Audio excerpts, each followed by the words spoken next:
How's it going, everyone? My name is Sinikle, and welcome back to yet another Higurashi When They Cry. So, hopefully you all enjoyed the 2-hour plus long episode last time, but for now, I think we're going to go ahead and just continue, because I'm pretty sure you all don't like the recaps. If you haven't watched the video, please go do that before continuing with this one. All I'm going to say about it. So, hopefully you sit back and continue to enjoy Arc 4, titled Himatsubushi. Let's continue. Ring ring. Ring ring. Who the fuck is calling me? The phone suddenly rang. I woke up in a hurry. The clock read 9 p.m. Wait, what the fuck? Really? Who the fuck's calling this late? しまった。定時連絡の時間をね過ごした。Oh, you're in trouble. I picked up the receiver. 赤坂様。Oh? 外線からお電話が入っておりますが、おつなぎしてもよろしいでしょうか。Oh, that can't be good. ご同僚の加納様と申されております。Ah, okay. I knew it. I didn't call in, so they had phoned me. すみません。つないでください。Yes. かしこまりました。おつなぎしますので、一度受話器を置いてお待ちください。After I had put down the receiver for a few seconds, the phone began to ring again. はい、もしもし。赤坂です。赤坂くん、加納です。お疲れ様。定時連絡がなかったので、こちらからかけました。そちらの状況はどう？ Leaving the lecture for later, my senior co-worker got straight to the point. 今日はHinamizawa村へ実刀に行きました。 And by the way, sorry to interrupt right in the middle of things, but hopefully my mic is better. I messed around with a few settings here and there, so hopefully please let me know if my mic's audio is a little bit better. If not, please, again, let me know down in the comments. Anyway, continue. 観光客を装うことで村長以下の何人かの主同盟の要人との接触に成功。何も聞き出すには至りませんでしたが、好印象を得て明日以降へのつなぎを作ることができました。そう、なかなか手際がいいね。赤坂くんのどこか初々しい感じがむしろ武器になったのかもしれないね。まずは上守備ってところかな。比較するほど経験がないので上守備かは分かりませんが、とりあえず今日のところは順調だと思います。県警での情報や地元警察の公安での情報と照らしてどう？鬼ヶ淵死守同盟は白っぽい？ I still didn't know. I should have been able to say that immediately. I only had to say that. But for some reason, I hesitated. まだ調査中ですので、なんとも。そう。なるべく早めにね。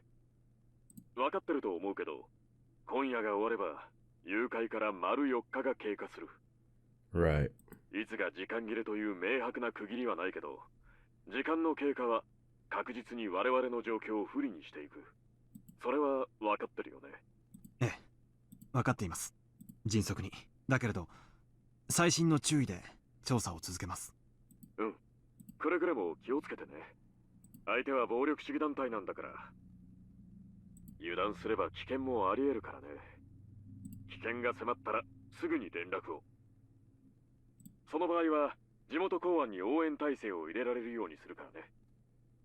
ありがとうございます。頑張ります。他に赤坂くんの方から連絡はある？ I reported several bits of supplementary information, and at the very end, I decided to ask. そちらの調査の進展はどうですか？うん。こっちもみんな頑張ってるけど、なかなかはかどらないよ。何しろ、調べる団体が星の数だからね。Right. だから、君の方の団体も白だと分かったらすぐに帰郷して、他の職員の応援に入ってもらいたいんだよ。室長は、鬼ヶ淵も洗っとけって言ってるけど、俺は鬼ヶ淵なんかの反ダム住民団体なんかは、今回の件、全く無縁だと思ってるからね。At first glance, sure, but if you dig deep, you'd be surprised. 職員一人を一団体調べさせるためだけに出張させるのはすごく痛いよ、ほんと。At this point, he was just complaining. He was telling me to stop talking. No, stop. Sorry. He was telling me to stop taking time, enjoying my trip, to finish up and get back quick. なるべく早めにケリをつけるようにします。よろしくね。じゃあ他に何もなければ切るよ。All right. はい。特にありません。Go back to sleep. As we were ending our call, he scolded me thoroughly for being late with my regular report. After that, I hung up the phone and sprawled out on the bed, and I just heard something like a cigarette. What the fuck? I heard something. What the fuck? Is that... Nothing around me. What the fuck? I could have sworn I just heard like a little match light up or something. I don't know. What the fuck? Come to think of it, I hadn't heard anything from Oishi-san. He was supposed to contact me about a time and place to meet with the informant tonight. Oh, that little bastard. He ran with my money. I thought about getting angry with Oishi in retaliation, for being scolded for forgetting my daily report. Come to think of it, though, Oishi didn't really say anything other than that he was going to call tonight. Waiting for a phone call when you didn't know what time it was going to come was in itself rather difficult, right? Because you just want to go to sleep. Sleep, child. There it was.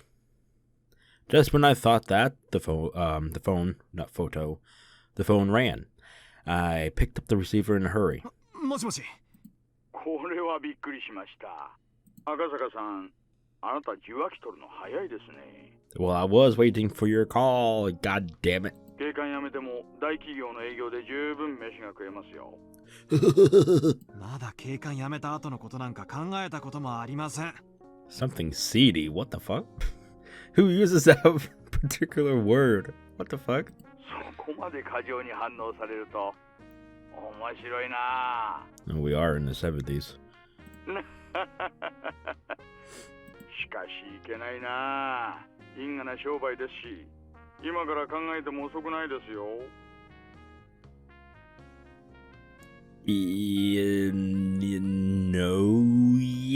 No.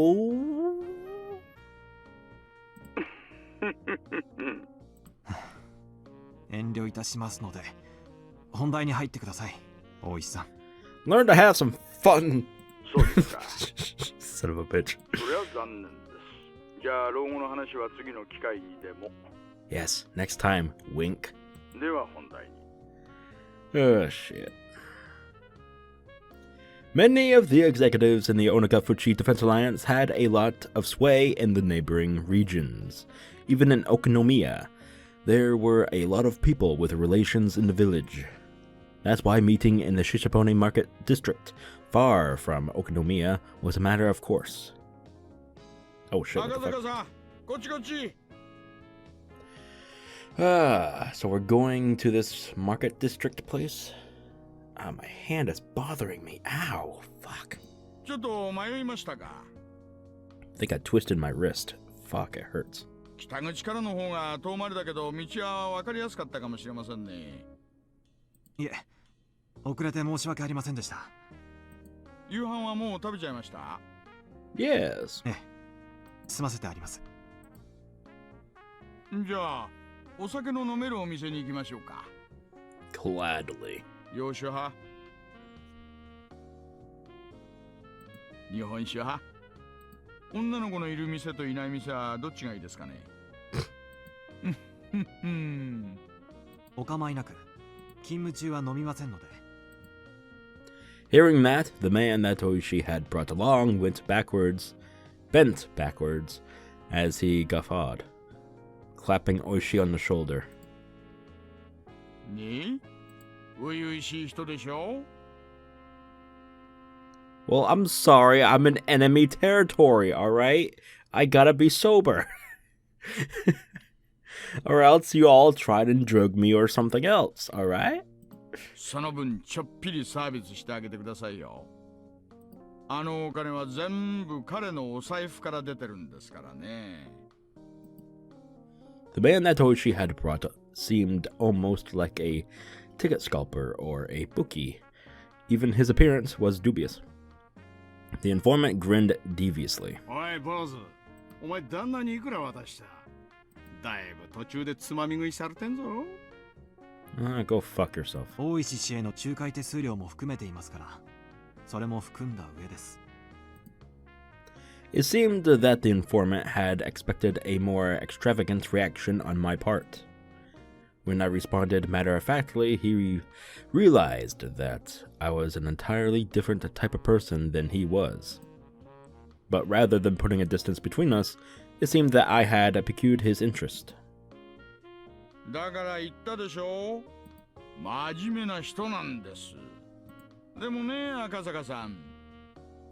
私たちのような職種の人間は豊富な社会経験がとても武器になるんですよ。Sure. 女の子がいてお酒が飲めるお店での経験がどう武器になるか疑問です。It's more of a like not fitting in, but hiding in plain sight, basically. You gotta just fit into your surroundings. The informant, unable to contain himself, clutched at his stomach as he guffawed.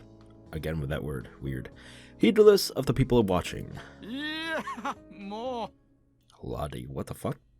赤坂さんはいちいち察しがいいな。Sure I can. Can we get the fuck going, please? よっ、さすが高学歴。What, you never went to school? Yeah, probably not. 大石さん、あなたどこかで飲んできましたね。Ah, already drunk, huh? Fan-fucking-tastic. 酔っ払ってます。オフタイムに飲んで何が悪いんですか？ True. But also at times of emergencies, you may get called upon by your superior to come on duty. あなたは勤務中でも、私はオフ。オフ。Okay, that was a little creepy. Oishi, who was the sort of fool that, around to begin with, was in such a good mood I couldn't figure out a way to deal with him. Completely different than me, who had come worried about getting every bit of information I could. Oishi-san, after taking so much money, you were supposed to get me information worth at least as much. I thought this, but then realized that I was getting my information from the informant, so it didn't matter how drunk Oishi was. It was nothing I could complain about, but I still felt slightly riled up. Oishi and the informant, it was no doubt a fake name, but he introduced himself as Sato, led the way deeper and deeper into the back streets of the market district. Even though the market was bustling, a couple of turns off the main street, and you were in a desolate alleyway. Oishi started climbing a set of stairs on the side of a seedy building. You know what? Just say shady. What the fuck is this word seedy? What the fuck? There wasn't any sort of signage, but so I couldn't tell if the place was open, or if it was even a store at all. 安心してください。怪しい店じゃありませんよ。Those words coming from Oishi's mouth had absolutely no credibility. The fuck? Okay. This looks a little weird. Beyond the door was thankfully a typical mahjong parlor. Ah, okay. I was relieved that it wasn't the sort of suspicious place I had to be on my guard about. はい、いらっしゃい。あら、大石さん、お久しぶり。こっち入ります？すぐ開きますよ。いいえ。今日はセットですからいいです。お、待たせましたね。Mahjong is a game played with 4 people. It seems that a middle-aged man who was going to be our 4th had already arrived and was waiting for us. 遅えぞクラウド。俺はもう消えろと思ってたんだから。Oshi made an excuse of why we had taken so long. Eventually, realizing that I was a new face, the other man grew interested. 彼は赤坂さん。東京からはるばる出張されてきた将来有望な新人さんです。坊主、お前麻雀はできんのか？まあ、学生時代にそこそこに。Sato and the old man cackled in unison. Their plot to sucker me out of my money was painfully obvious. 緊張続きの出張で疲れておいでだろうと思いましてね。一つ今夜は心の選択でもして差し上げましょうかと思いまして。Really? Stupid. 今さら野暮なことを聞きますが、私たち警察官ですよね。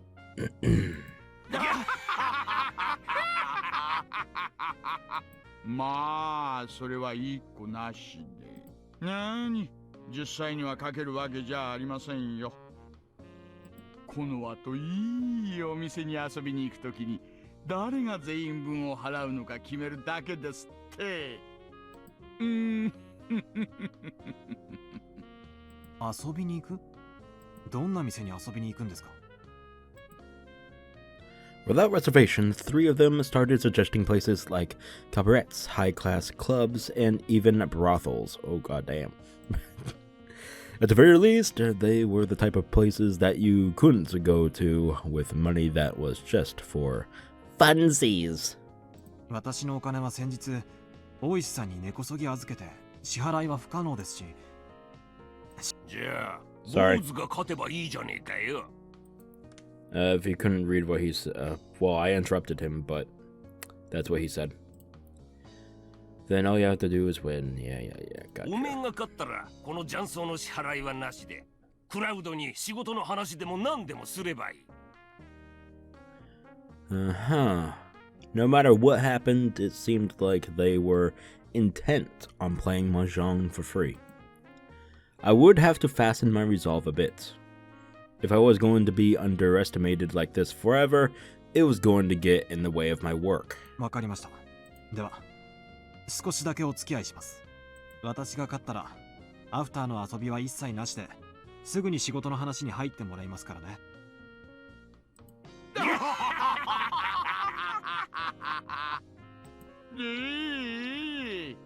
いいですとも。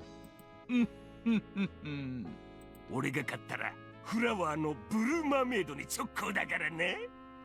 おやっさんも好きだな。私はもちろん馴染みの店をはしごしまくりですよ。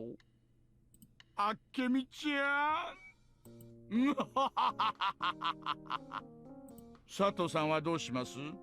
私は静かに飲めるお店でいいですよ。静かにバニーさんとでしょ。この間飲みに行った時、あんたバニーさんの尻尾を引っこ抜いちゃったでしょ。あれ結局弁償だったの？マスターに縫製代とか言われて一本ドンペリ開けられたな。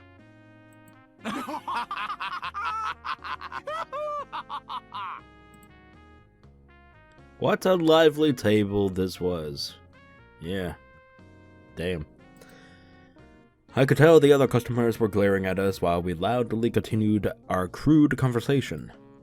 Speaking of which, the fact that they assumed I was the same was a bit disheartening. Oshi had taken all the money I'd brought, so everything I had left was out of my own pocket. In addition, there wasn't that much left of that either. If I kept on hanging around him like this, through his guarding, my wallet would disappear into the night. Like Batman. I had to somehow win and return the conversation to my job. But these people No matter how you looked at it, we're pretty good. Sorry, Yuki. Yeah. そんじゃこれでリーチっと。 Well, the old man and Sato-san probably won't fall for this silly Richie. Probably. I'm gonna. By the way, I'm gonna butcher all of these Mojang terms. Okay. I don't know them well. I don't know how to pronounce them well. So, just forewarning, it's gonna get goofy. I wonder if Akasaka-kun will spit out what I need. Wait, am I playing as Oishi right now? Wait, what? クラウドのリーチなんざどうせこの辺だろ That sentence sounded like I was playing as Oishi-san. この辺なら通るだろ Did we just switch characters? そりゃ Oh, the old man's pretty good. He's quietly trying to use one of my safe tiles to complete his hand, isn't he? It seems that Akasaka-kun, has at least learned the ropes when it comes to guarding against someone's Richi. But that will be his downfall. どうした坊主サクッと切らねえかいよくわからなかったらクラウドと同じもんを切ってりゃ安全だぞ Ooh, Akasaka-kun's really fretting over this one. It was glaringly obvious that he had a safe tile to discard, but he didn't want to throw it away because it would move him farther from completing his hand. They're so nice when they're young and innocent. Come on, hurry up and throw out the kicker. If he gave me the winning tile, we'd be headed to an establishment where I could do... Wait, what? Where I could do with all sorts of licking and suck... What the f... Okay. If he gives the old man his winning tile, we'd be headed straight to the police with maids and bloomers. これは God damn it. 通りますか He looked up as he hesitantly threw out a tile that was... Oh, too bad.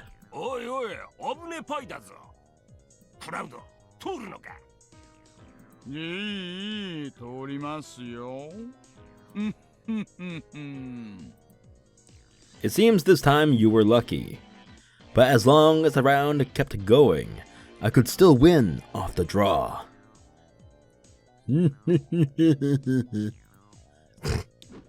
Oh, shit. But after that, Akasaka-kun managed to luckily avoid throwing any bad tiles, and somehow the round managed to end without anybody completing a hand. 天杯。先輩同点 Sato-san had keenly anticipated that two players were in Richi and had decided to play it safe. What a cool-headed way of playing. Now let's see, what kind of hand did Akasaka-kun have? When the round ends with nobody winning in Mahjong, anybody in Tenpai has to show their hand. But if you're not in Tenpai, you have no obligation to reveal it. Your average beginner would normally show their hand even if they weren't in Tenpai, and start a commotion about how if this tile or that tile came, they would be in Tenpai. I have to say that word a lot. It's starting to get to me. But he didn't. Being stingy. どうだった坊主ちょっと見せてみ And my hair is getting in my face again. Get out of here. Sato-san reached over to flip the hand that Akasaka-kun had casually placed face down. I play my face down card. Blue eyes, white dragon. Stupid joke. なんじゃこりゃ He was nowhere near Tenpai. Was Akasaka-kun totally bad at this after all? Right then, as the old man compared the tiles from Akasaka-kun's hand to the discard pool, a puzzled expression crossed his face. 坊主おめえこの辺りで張っとるだろう。どうして切った？マンズの高いあたりが急に高騰しましたので抑えました。大石さんのリーチに対して安全性が高まったのにです。筋でさばけば無難なのにわざわざ抑えた方がいる。おお、クラウドのテンパイなど鼻から論外っていうわけか。相当高度な引っ掛けでなければ私の宝珠を期待したぬるめの手かと思って。それよりもダマで張ったあなたの方がとりあえずは問題でした。いつテンパイしたのに気づいた？この辺りですか。ノンタイムで4連続で切ってますよね。初めは食い替えかと思いましたが私をチラチラ見ていたので期待しているんだと気づきました。Akasaka-kun, you? 赤坂さん、あんた麻雀始めてどのくらい？高校から大学くらいまでの間しかやっていませんよ。さあ続けましょう。佐藤さんはテンパイしなかったから流れて次は私ですね。おや。It seemed like Akasaka-kun is really aware of how the game flows. We thought we were just going to eat him alive. Excuse me, what? Okay, please don't take it out of the context. But it looks like that isn't going to be so easy. Of course not. Ooh. ソーズが濃すいですね。I already used this thumbnail. I can't use it again. God damn it. 回しますか。この坊主。クラウド、降りるな。あと3つ。いい牌が来ればな。Can you do it there, Oishi? Ha! 佐藤さんはうまくいきそうです。くそ。食いたんで引きずり下ろすか。C だ。C ですか。じゃあすみません。それポンです。Oh. Whoa now. Going to call three of a kind after he declared a straight? Trying to override and interfere? 坊主、おめえ離れしとるな。まさか私が生まれる前から打ってるような方々とは比べようもないですよ。それです。ロン、トイトイ赤赤トラさん。Damn! He's got you assholes beat! 親ですからね。ちょっぴり高いですよ。Oh! 赤坂さんやるな。これは我々も本気を出さないと。ねえ。本気のついでに展望も出してもらいましょうかね。私はね、Hell yeah. 手っ取り早く終わらせます。Akasaka-kun? This is somehow unreal. Before I could realize it, there was an ominous cold air emitting from beneath Akasaka-kun's feet. Oh. マンズのリャンウーパーが笑ってませんか？ちくしょう！坊主てめえ！クラウド、おめえ差し込め。坊主の親、とっととおろすだ。悔しいですが、どうやらそうした方が賢明なようですね。出た！ローだ！汎用ドライチ！すみませんね。頭っ鼻です。ロン、ピンフ。頭っぱねだ？小僧のくせに。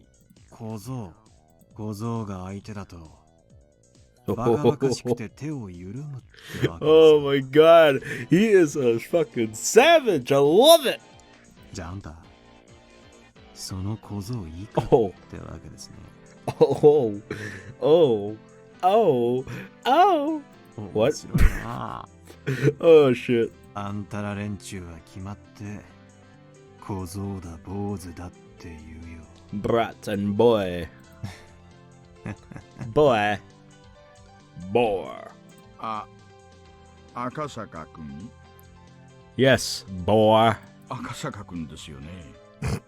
なんだかムードが変わりまくりなんですがね。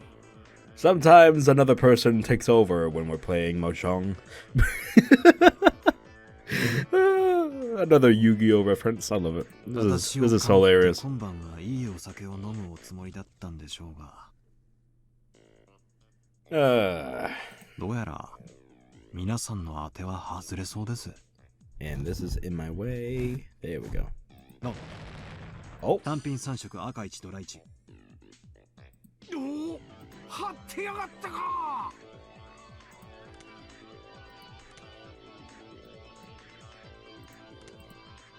だからあんたぬるいよ。いくらダマだからってこんなにぬるい三面なんだから読んでくれなくっちゃ。Akasaka-kun chuckled as he rested his chin in his hands. That pose was so fitting, it was almost scary. おいクラウド、話が違えぞ。初々しいカモがネギ背負ってきたって言ったのは誰だ。いや誰でしょうね。おいさん、まずいよ。このままじゃ負けるよ、マジで。Akasaka-kun, for you to make me get serious. Looks like you really want to be milked dry. Do not ever say that again. Phrasing! ポン、ポン、気前がいいですね。もう一回ポンです。Akasaka-kun was almost singing at this point. The tiles he had open were all pin tiles. You can't be serious. Are you really going for the flush? ポン。坊主、正気か。4つも晒したらおめえパイが1つだけじゃねえかよ。そうですね。知ってます？短期待ちって一番読まれにくいらしいですよ。バカかてめえ。そこまで染めて晒しといて今更出ると思うんじゃねえ。読めてますよ、赤坂さん。それ均一でも本一でもないんでしょう。4つポンした時点で問い問いは成立してますからね。あんた今絶好の単独トップ。こいつは均一と見せかけで問い問いで食おうという挑発手でしょう。そう思うならピンズ切ってみます？ Oh shit.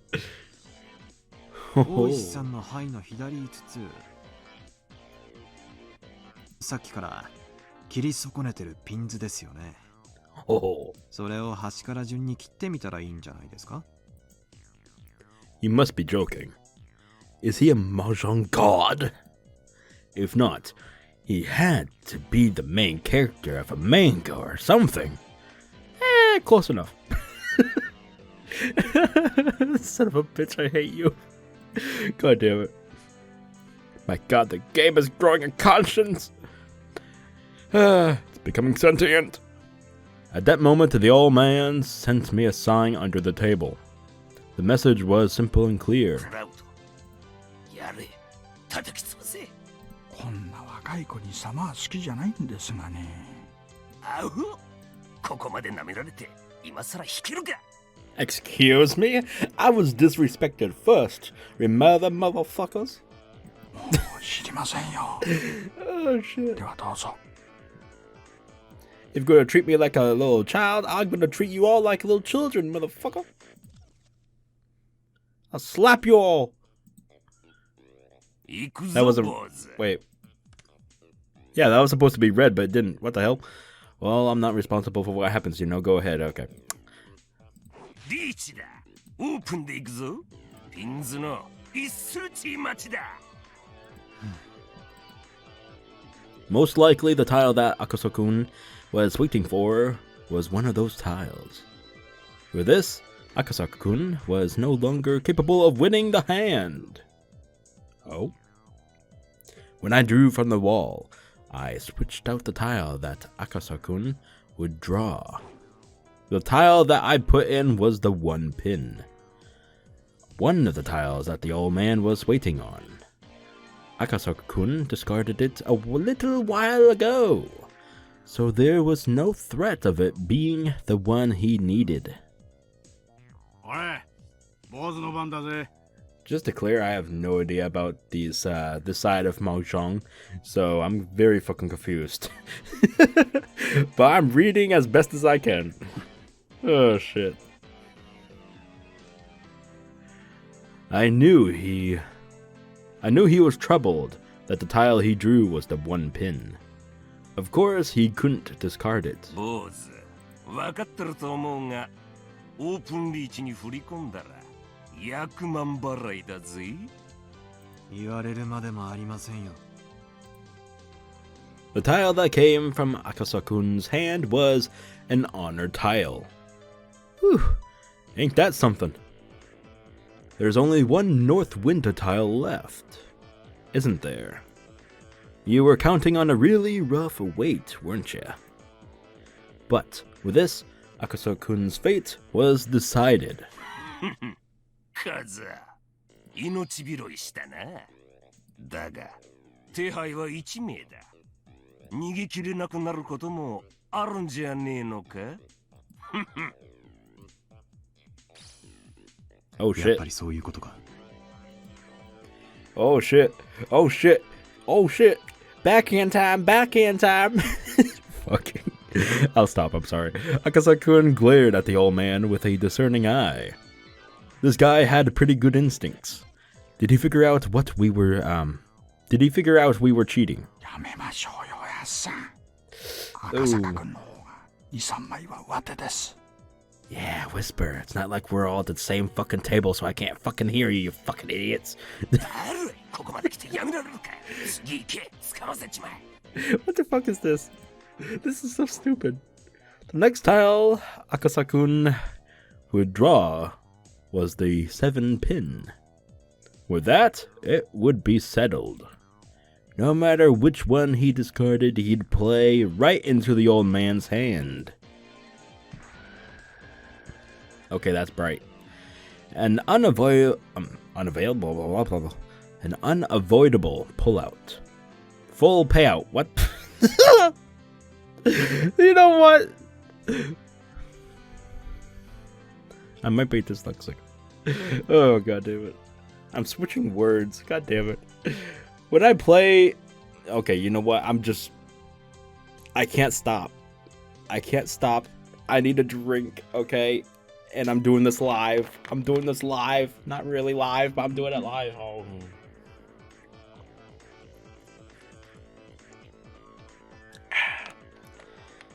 That's some tasty ass water. Anyway, what? When I drew my tile, I sneakily swapped Akasaka-san's, not Kun's. That's why it's different. What the hell? What's going on here? Crash. What? Akasaka-kun suddenly sneezed, collapsing the wall of tiles in front of him. おいおい、何やってんだ。すみません。ついくしゃみをした拍子に山を崩しちゃって。バップ払いですね。親だから4000オールですか？それともバップは積み棒に？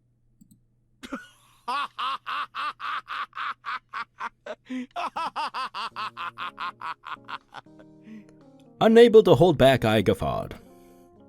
Akasaka-kun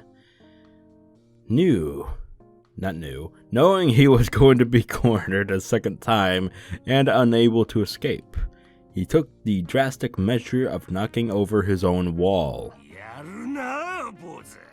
100万払いをそういう手で防ぐとはな。ガッハハハハハ。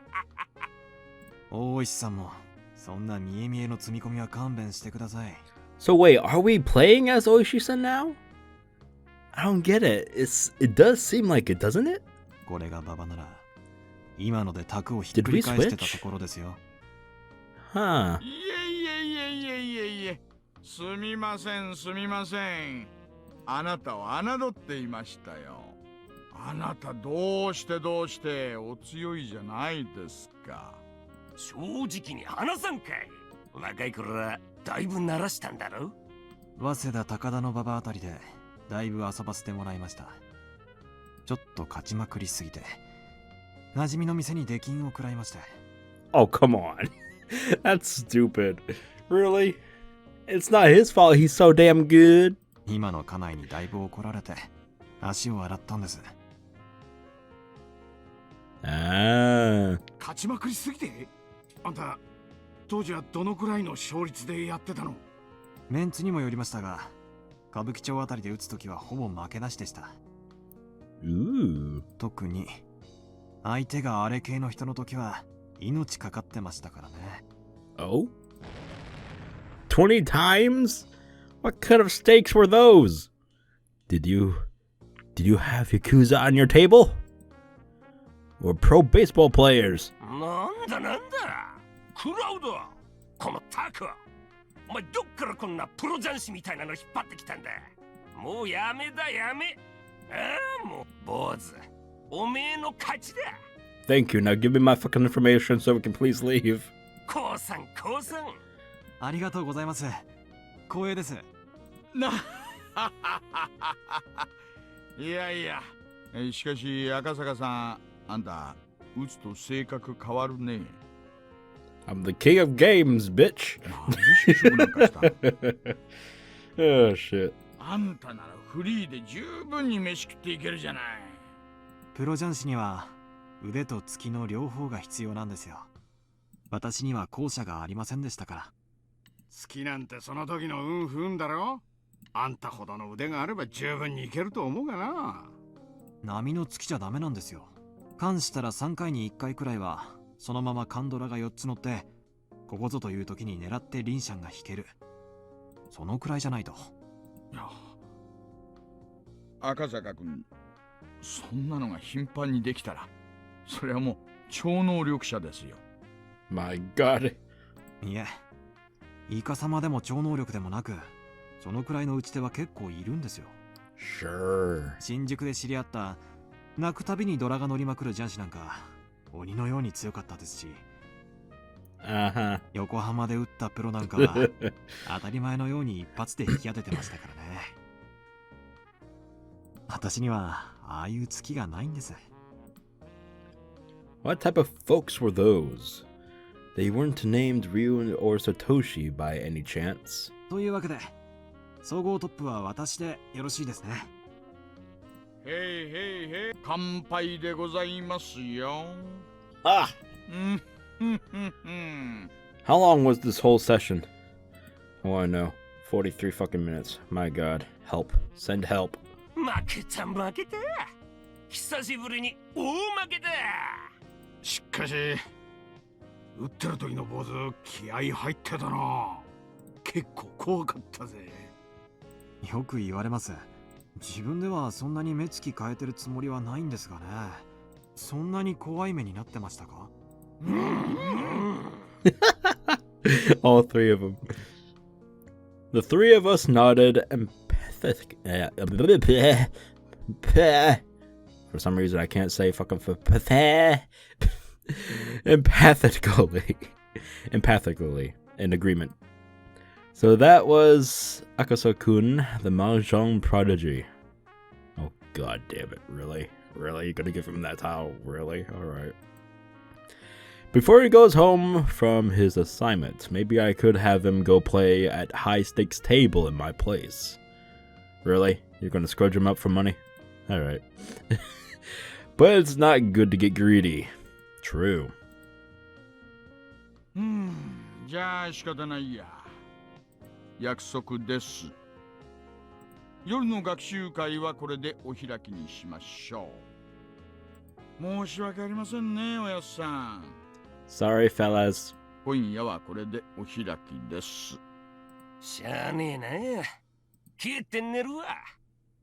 Yeah. Just get some good ass sleep. Mm-hmm. 体力つけんと体が持たん。お仕事が大変なんですか？ああ、おやっさんはHinamizawaダムの第一工区の監督さんなんです。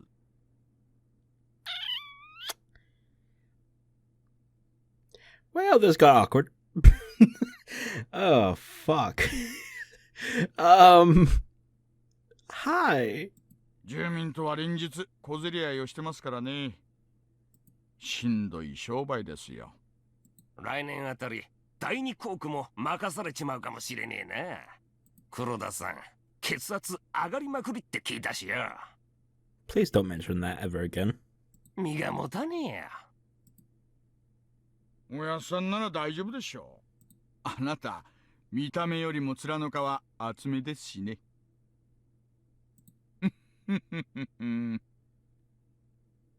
俺だって仏じゃねえからな。腹渡にくり返るときあるぞ。特にその先のあの小娘は我慢がならん。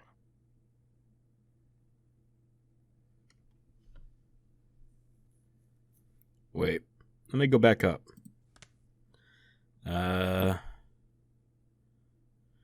He's the foreman of the primary construction site at the Hinamizawa Dam. Isn't that the first victim? Isn't that the dismemberment victim? Oh shit, I don't fucking remember. I want to look it up right now, but I can't. I'm recording. Oh, god damn it. Let me know down in the comments. I might be wrong, but I think this is the first victim. I didn't realize it was an old man. Huh. あいつの顔面、いつか簡単には治らんくらいに歪ませたろって思ってる。Jesus Christ. Rearrange her face, huh? まあまあまあ。でも給料はいいんでしょ？かなり破格の給金だって聞きましたよ。おっとりめえだ。あんなに世知辛い職場で給料が安かったら誰も残らんよ。True. おいクラウド、警察はいつになったら村の人間全部追っ払ってくれるんだ。国から立ち退き命令とか出てるんだろ。ねえ、どうなってるんでしょうね。The old man, who identified himself as the foreman of the Hinamizawa Dam, spewed a few complaints until he felt better about it, then left quietly. じゃ、行きましょう。はあ。あとは佐藤さんに任せますかね。大石さんは帰られるんですか？私が一緒でもお邪魔しちゃうだけでしょ。それに佐藤さんの仕事を買ったのはあなたです。私は対価を払ってませんからね。Oishi-san was kind of sketchy, but he was strangely conscientious about some things. I felt quite a bit of a gap between myself and Oishi's generation from that part of him I didn't comprehend. じゃあ坊主、いや、ジャンシ様にもう坊主なんて言えねえな。赤坂くんでよかったっけ？はい。じゃあ赤坂くん、行こうか。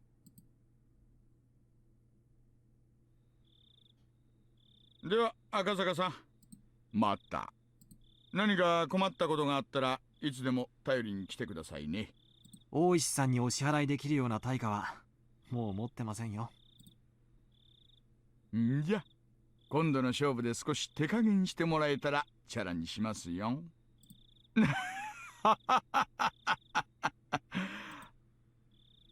Oishi, seemingly still not having had his fill of playing around, but without overstaying his welcome, disappeared into the night. And we're ending there when he leaves. I'm still very confused. I don't know if we're Oishi or Akasaka.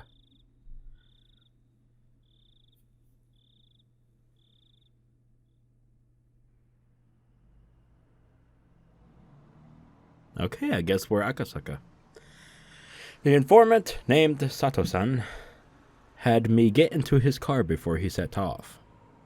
He favored narrow roads and made numerous short left turns. 左折法による尾行確認ですか？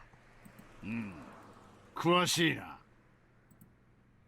Checking to see if they were being tailed by making left turns was a rather classic technique.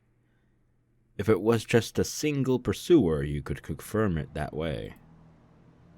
But if you were being tailed as a team, this archaic method wouldn't let you shake them Of course, doing it anyway was better than not. 赤坂君が何者かは旦那から何も聞いてないんだが、やっぱり警察関係かい？ So and so. 尾行確認に詳しいなんて、あとは探偵者くらいしか思いつかねえね。言わなければならないものでないなら拒否したい質問ですね。やれやれ。麻雀やってからすっかり雰囲気が大人びちまったな。Thank you. 会った時のあのおどおどしたあんたはどこ行っちゃったんだよ。I'm actually like that too. If we first ever meet, I'll be shy as hell and, won't say much. But after a little while, I'll open up, I'm that type of person. Looking back now, I had to be a little grateful for being made to play mahjong. Thanks to that, I was able to relieve some tension. Eventually, Sato-san, confirming that there were no cars following us, slipped outside the city. We were on a pitch-black country road, unable to see anything besides the lights outside. The only things I was able to hear were the hum of the car's air conditioning and the chirping of the insects and frogs. 旦那からHinamizawa村については多少のことは聞いてんだろ？御三家という旧家による支配や、現在は園崎家が一党独裁をしているとか、そういう話ですか？そこまで知ってるなら、くだらない前置きは省略していいな。Thank you. では、お願いします。犬飼大臣の孫の誘拐に、鬼ヶ淵死守同盟が関与しているか否かを。Damn, straight to the point. Sato-san checked the rearview mirror one more time to confirm there wasn't anybody behind us before speaking. 昨夜、園崎本家で親族会議が開かれたそうだ。Isn't this the same night where I left, the shrine? 親族会議ってのは、旦那から聞いてるか？いえ。普通に親族会議って言ったら、まあ、親戚が集まってお茶でも飲むようなもんだよな。だが、園崎本家の親族会議っていうのは、そんなのんびりしたものとはわけが違う。A family council held by the Sonozaki main house. That would be a meeting between those who truly controlled Hinamizawa village. They wouldn't be talking about private family matters. It would be about the village as a whole. About organizing activities against the dam project. Among other things, everything would be decided there. In reality, they were deciding the fate of the village. Oh shit. Who the fuck are you? At the head of the meeting was Oryu Sonozaki, more or less called Empress Sonozaki. This old bat? I don't want to be rude, but kind of looks like a dude. Anyway, as the ultimate decision maker of the clan, she was to be feared and respected. Okay. Infirm with old age, she was often unable to stand on her own, but her words carried enough weight to sway the fate of the village. It seemed that lately she had grown weak, and on days where she wasn't feeling well, remained bedridden. Oh, okay, so even 5 years prior to the normal events, I guess she was still extremely weak and bedridden. Huh. Family councils that occurred while she wasn't feeling well took place with her on the floor. In the middle of the dignified Japanese-style room, still in a futon, only the upper half of her body sitting upright, a stern look on her face. That was Oryu Sonozaki. Sitting next to her was her hair. Her hair! Oh my gosh, she's gone bald! Sitting next to her was her I did it again! Fuck! Air! Mion Sonozaki! Fuck! Oh my god. I need to chillax. Fuck, I'm sorry. She was still young. No, young wasn't quite the right word. She was a girl who remained childish. Her role was to merely sit beside Ryu Sonozaki, sometimes responding to her requests. However, she was the only one deemed worthy to succeed Ryu. She had the same hawkish eyes, enough to give pause to anybody who so much as looked at them. Much was expected of her in the future, this granddaughter of the Sonozaki's leader. She's cute as a kid. Damn. Why does she have to grow up to be such a fucking such a fucking killer, man? Damn. Psycho bitch! And also on either side of her sat several other important members of the remaining three families, the Kimiyoshi family and the Furude family. First on the list for the Kimiyoshi family was, of course, the mayor of Hinamizawa village, Keiichi Kimiyoshi. And lined up beside him were several more of his direct relatives. Opposite to them sat the other of the three families, the Furude family. Oh, the Furude family was only comprised of the family of a Shinto priest, so the only ones sitting there were said priest, his wife, and their daughter Rika. Rika was doted on by many of the older folks in the village, and it seemed that Ryu was no exception. While the stress from just attending a family council was said to be enough to shorten your lifespan by 3 days, it seemed like Rika was the only one exempt from that. No matter how charged the atmosphere was around her, she paid it no mind, instead humming along as she doodled in a sketchbook. In fact, the night before, lying on her stomach while humming and doodling, she nonchalantly tucked her legs into Ryu's futon like it was a kotatsu. Cute. All this was the three families. And all around the room, lined row upon row, were relatives of the Sonozaki family. The only ones who were afforded cushions to sit on were direct relatives. The others were left to sit in a seiza, I don't know if I'm pronouncing that right, position, directly on the tatami mats. With Empress Sonozaki enshrined at their center, they were almost like a giant snake coiled around the room. It was decided that everybody would sit in order of their rank. The number of people from the Sonozaki family was overwhelming. The fact that the Sonozaki family held so many seats at a meeting, where everything pertaining to the village was decided, made determining where the balance of power was held in the three families as clear as day.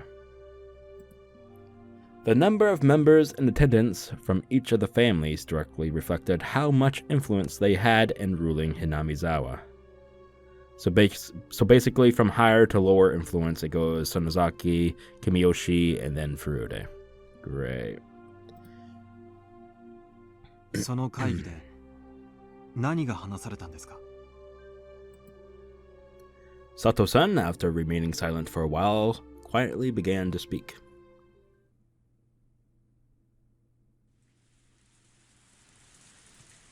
マスコミ関係に支払ってる謝礼金の額が大きいんじゃないかい?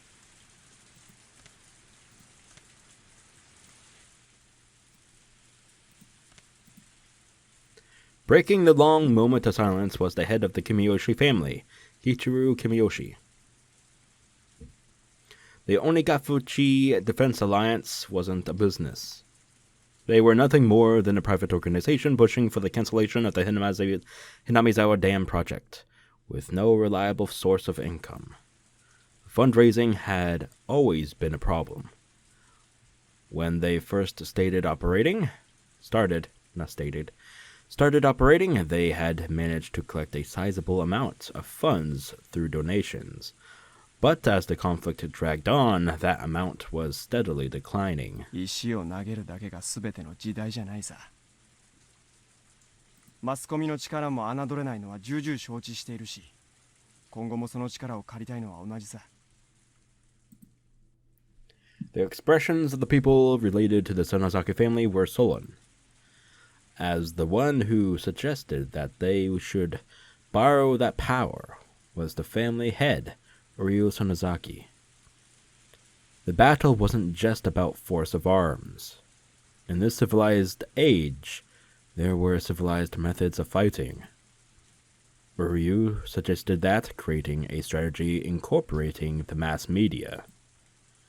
Ryu's foresight was spot on, and the effects of that plan, while at first unclear, slowly began to manifest. If the physical confrontation at that construction site was meant to delay the progress of the dam by even one day, then the propaganda war using the media was aimed at attacking the dam project itself. At first, there were those who had doubts about that strategy, but there was nobody now who called those results into question. But in order to maintain those media ties, a colossal amount of money was required. As long as the amount of funds they had was abundant, things would turn out fine. It couldn't be argued that it was a massive expense, but the results spoke for themselves. But with the conflict continuing to drag on, the circumstances had changed. The head of the Sonozaki family, no, the one who sat at the pinnacle of the Hinamizawa's three families, Ryu, had suggested the idea herself, so it was already untouchable, and continued to be allowed to drain from the budget. Nobody acknowledged that it should be so allowed, but nobody could say anything. That was the price of dealing with the mass media. どう思う？お嬢さん。 The only person who could object to a plan proposed by the head of the Sonozaki household herself was probably Mayor Kimiyoshi. Ryu, with a hard-to-define expression on her face, as if she had severed herself from the fetters of mortal emotion, simply listened quietly to Kimiyoshi's words. But really, it was hard to tell if she was quietly listening or didn't even have the intention of listening at all. 去年機関士の値上げの理解を得るのにも随分苦労したじゃない。一度だけってことで理解を得て、また今年もってわけにはいかないよ。ねえ、フルデさん。The mayor looked to the priest and his wife from the Furude family for affirmation. The priest gave a vague expression, avoiding a prompt response. But his wife gave her answer without a second thought. そうですね。機関士代は特に貧しい家には大きな負担になっています。みんな自分たちの村のためだからと耐えていますが、これ以上の値上げはやめた方がいいでしょうね。The bulletin was, as its name implied, a bulletin published by the Onigafuchi Defense Alliance. It outlined the alliance's activities, ideals, and resolve, but you couldn't deny the contents were rather piecemeal.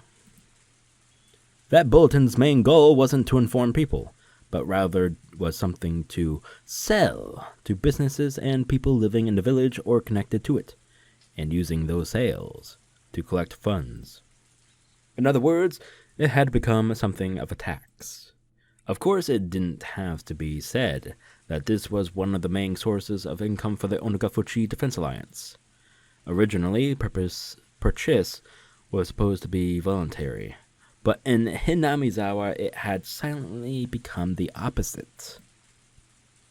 In the neighboring towns as well, it seemed that many businesses were buying copies just to avoid butting heads with the Alliance. The priest whispered to his wife to not say anything unnecessary, but was struck down decidedly with a cold glare. Cowering from that glare, the priest shut his mouth. The priest's wife always held the power in their relationship. Man, gross said balls. That was because she was the one who carried the Furude bloodline. The priest merely married into the family. Ah, I see. He was nothing more than somebody who adopted the name just to join the three families. Sheesh. He should have been able to find a spot fairly high up in the hierarchy of things. But the lack of authority in his voice meant that he had still not gained any favor. Casting a backwards glance at her rather disparate parents, Rika continued to doodle whimsically without paying them any mind. Signaled by a look from Oryu, Mion brought her ear closer to her grandmother. Oh shit, what the hell? There, something was said to her in a quiet voice. After responding with a couple questions, with a nod from Oryu, Mion looked around the room and conveyed her grandmother's words.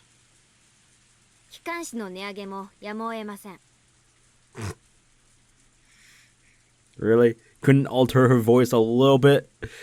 It sounds exactly the same. God damn it. Fucking Christ.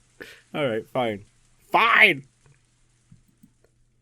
Kimiyoshi made a face like he had just bit into something unpleasant, but that expression quickly disappeared like it had never never happened at all. だけどミオンちゃん、君だって分かってると思うけど、機関士の負担は決して軽いものじゃない。Dude, learn to speak the fuck up. Jesus. Hinamizawaのすべての人間にかかる重みなんだ。あんまり負担をかけすぎれば内部から崩れることだって。内部から崩れるのは誰ですか？誰って別にそういう意味じゃ。最初に崩れるのは誰かと聞いています。Oh shit. Being cross-examined by a girl who still had fragments of childishness, remained within her. The words stuck in Kimiyoshi's throat as he sunk into silence. Well.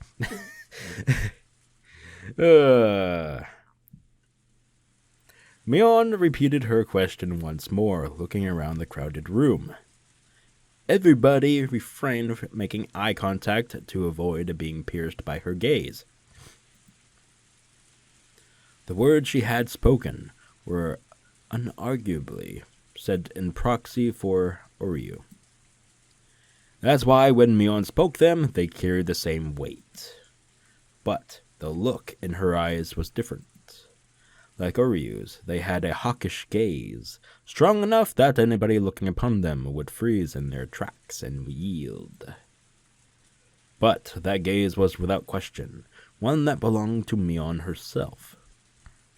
Well, that's why she's the heir, duh. As Mion would eventually inherit everything from Oryu, the day when she would stand up as a young and capable leader in her own right would come. Nobody wanted to believe otherwise for even a minute. That's why nobody even thought of Mion as just some sort of little kid. Kimiyoshi-san, 機関士の値上げごときでは誰の決意も崩れませんよ。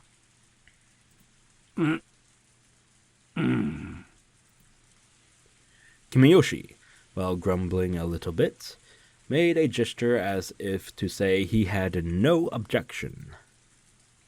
マスコミ関係への出費は継続とします。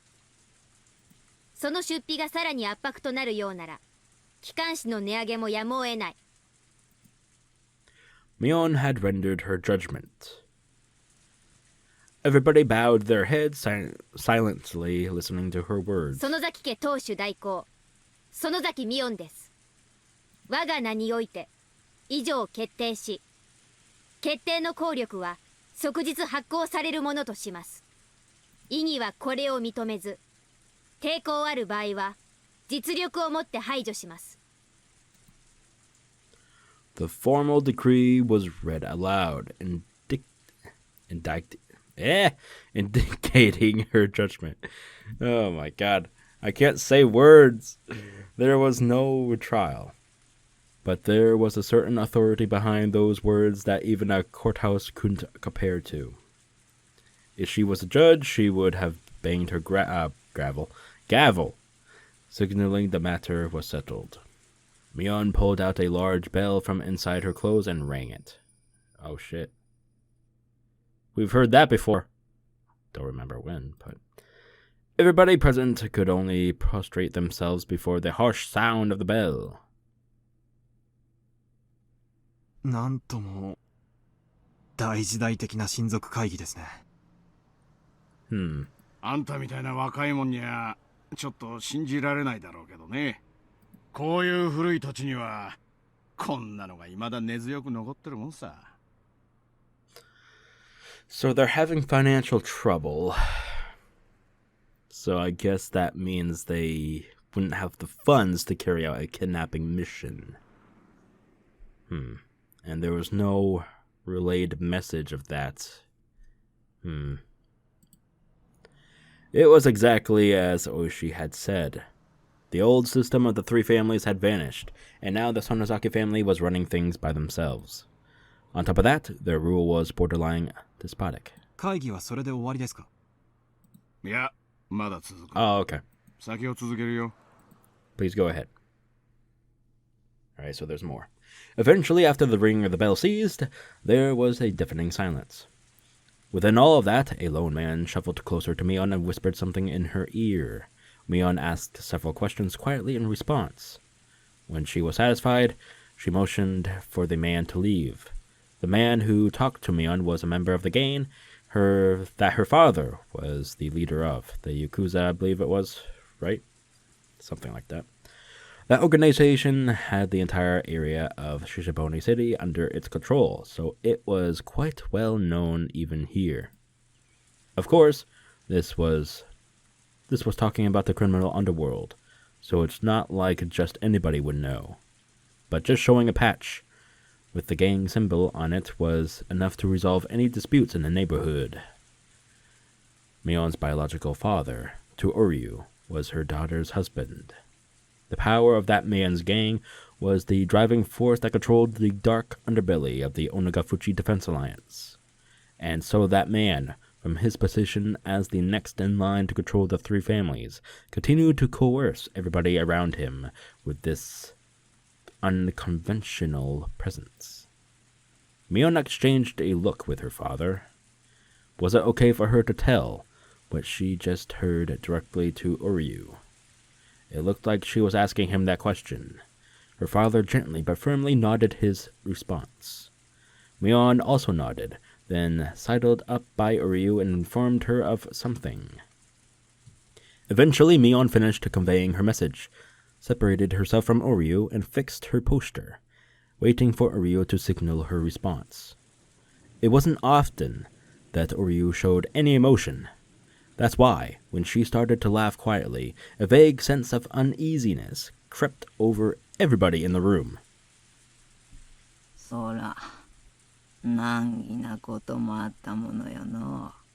Jesus Christ. I feel like I'm in the horror game. Oh god, it's creepy. Stop it. Oryu was laughing so happily that Kamiyoshi had to hesitantly ask. どうしたんだい、お嬢さん。我らにとって土地が母なら、この度のダムの騒ぎは、母の命を脅かされる騒ぎっちゅうことだろうな。I mean, if you're going to go about that way, yeah, sure, I guess. Kamiyoshi, unable to comprehend the meaning of her words, looked confused. Oryu, with a wide grin on her face, turned towards everybody and addressed them in a Chlorion voice. ダムの親玉の大臣がの、孫さらわれちまって、Here we go. 右往左往しとるっちゅう話だ。But are you guys involved? Well, wait, how would they know that, right? How would they fucking know that? Unless Oishi spilled. これでおあいこだの。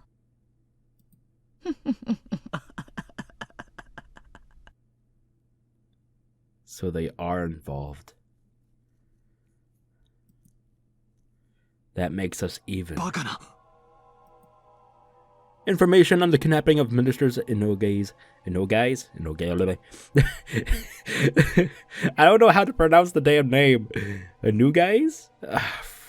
You know what? Fuck it. Grandson shouldn't have leaked from anywhere. How did they know? Even we didn't know much about the kidnapping incident.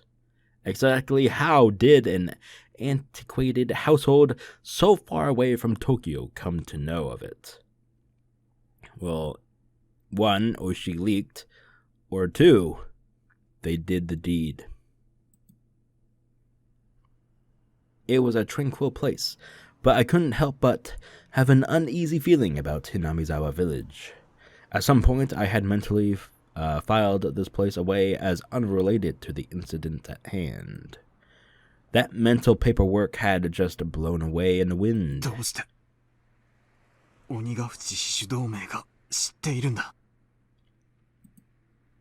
Sato-san, unable to come up with an answer, fell into silence. 続きをお願いします。なあ。犬飼建設大臣のお孫さんがさらわれた? Okay, so Kimiyoshi didn't know. お嬢さん、それは本当かい? That major of an incident was nowhere to be seen in the newspapers or on TV. Oh, maybe it wasn't them directly, but maybe it was the father of Mion, the Yakuza gang.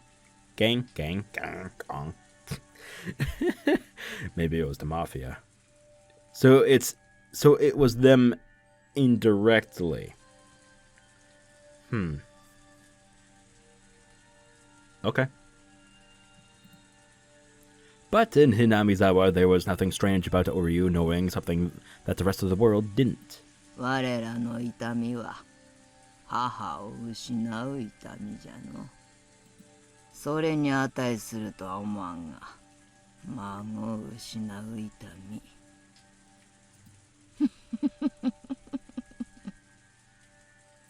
少しは答えるといいんじゃがの。なあ。The last question wasn't addressed to anybody in particular. It was as if she was looking for consensus. だが、土地と人様の子供ではわけが違うの。Yes, they are. 隠すのは構わんが、怪我だけはさせたくないものよな。Oh shit. I don't mind hiding him here, but I want no harm to befall him. So is he there now, or are they planning on moving him there? Okay, so yeah, the Yakuza did it. So indirectly, the Onigafuchi Defense Alliance has some sort of connection, but not entirely. That's sneaky shit, man. That's sneaky shit. Ah, God. こにゃ何の罪もね。 True. 大事にしたれな。それはつまり、鬼ヶ淵死守同盟が誘拐事件に関与しているということ。うん。必ずしもそうとは言えねえな。どうして当主であるお領がこれほどまではっきりと誘拐した孫の処遇について指示を出しているのに。Yeah, but not everyone knew about the kidnapping. 兄さん、これはね、園崎家のいつものことなんだよ。いつものこと？それはどういう意味です？ Let's say there was a particular problem, one that wasn't exactly favorable for the Sonozaki family. If Oryu shows concern over that particular problem, hearing that, somebody who attended the family council would be helpful. As a result, Oryu's wish would be granted. However, neither Oryu or anybody else would know who exactly did it. So I was right. Yep, okay. With this kind of clever little ploy, the Sonozaki family was able to manipulate events even though they had their hands laid out on the table. That's some sneaky ass shit, man. 親族会議に出席していた誰かが犯人ということですか? Yes. Dude.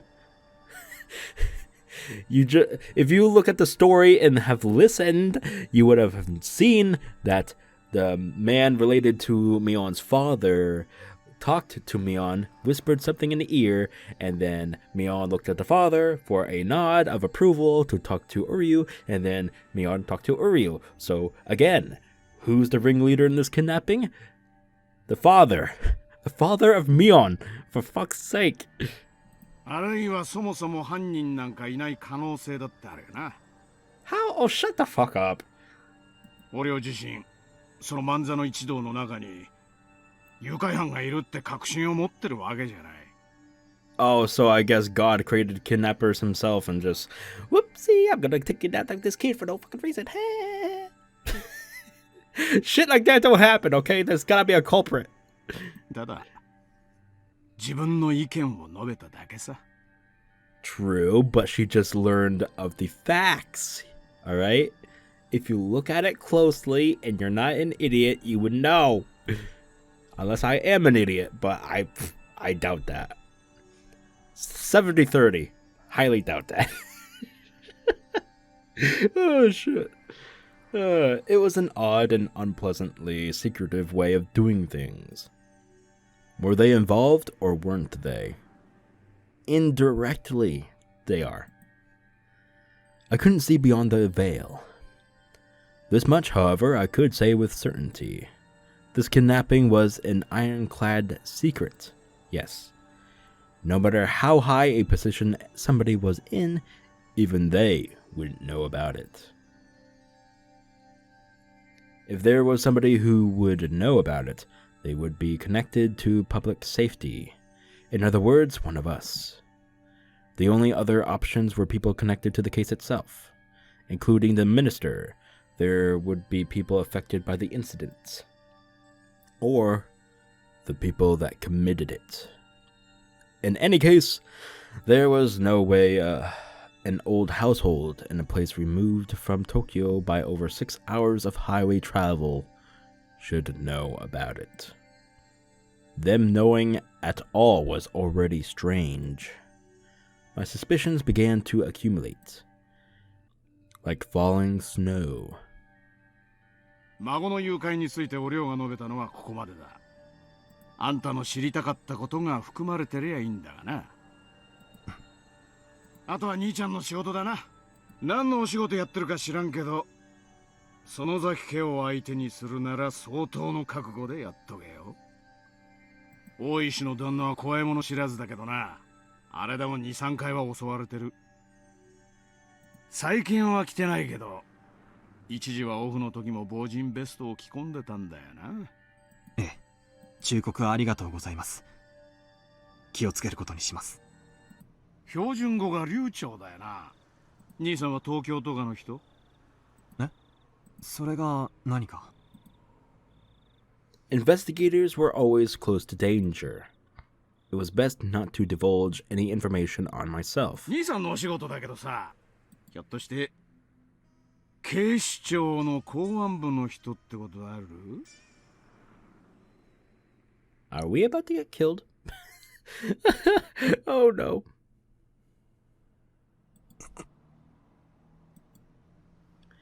I couldn't remain silent here. It would be the same thing as admitting it. え？まさか。こっから旦那からもらった金の範囲には入らないんだが、兄さんとは今日、宅を囲んだ仲間だからな。サービスってことで話してやるよ。Okay. お寮から誘拐の話が出た後、もう一つ話題が出たんだ。Ah, shit. Does everybody already know that I'm from fucking Tokyo Police? God damn it. Another topic that Uryu brought up. And right before he told me this, Sato-san asked if I was from the Metropolitan Police Public. God damn it, I'm messing up my words here. Not police, Public Safety Division. Fuck. In other words, what those two things meant caused a chill to run up my spine. そんでな、大臣の孫さらったのは調べるために。Fuck. 東京からはるばる公安の捜査官が派遣されてくるっちゅう話だ。Oh no, they already know. That's why they all glared at me. That's why they all glared at me. Fuck. Shit. 公安の捜査官。Shit. Oh no. 大臣の孫の誘拐な。うかつにゃ大ごとにできゃんってことで。警視庁の公安部が独自で調べとるっちゅう話だ。はっ、大行なこったの。ん？どうした？ Rika, who had been drawing the entire time and was completely uninterested in the conversation up until now, looked at Uryu with an interested face, as soon as the topic of public safety came up. 警視庁が来たのですか？リカちゃまは警視庁も知ってなさるんかい。えらいの。誰が来たのですか？公安のどんなやつが来よったんか。誰ぞわかるやつはおらんかいな。Mion's father raised his hand slightly. 新米の若造が一人と聞き及んでおります。Why you gotta make it sound like that? What the fuck? Are you gonna eat me alive? 新米？ほかほかなのですか？ん？ Oh god, cannibalism. ええ、はい。 Oh great, yeah. I'm glad you take part in the cannibalism. Fuck. We're dead. 新米とか。Mion's father smiled wryly as he answered Rika-chan's question. ほかほかのふかふか？ Can we please stop? Talking about human flesh here? Fucking Christ. I just want I don't want any part of this. Fuck. ほかほかのふかふか？ Stop it. Rika, stop it. Rika smiled with interest. Why did Rika suddenly act interested only when it came to this topic?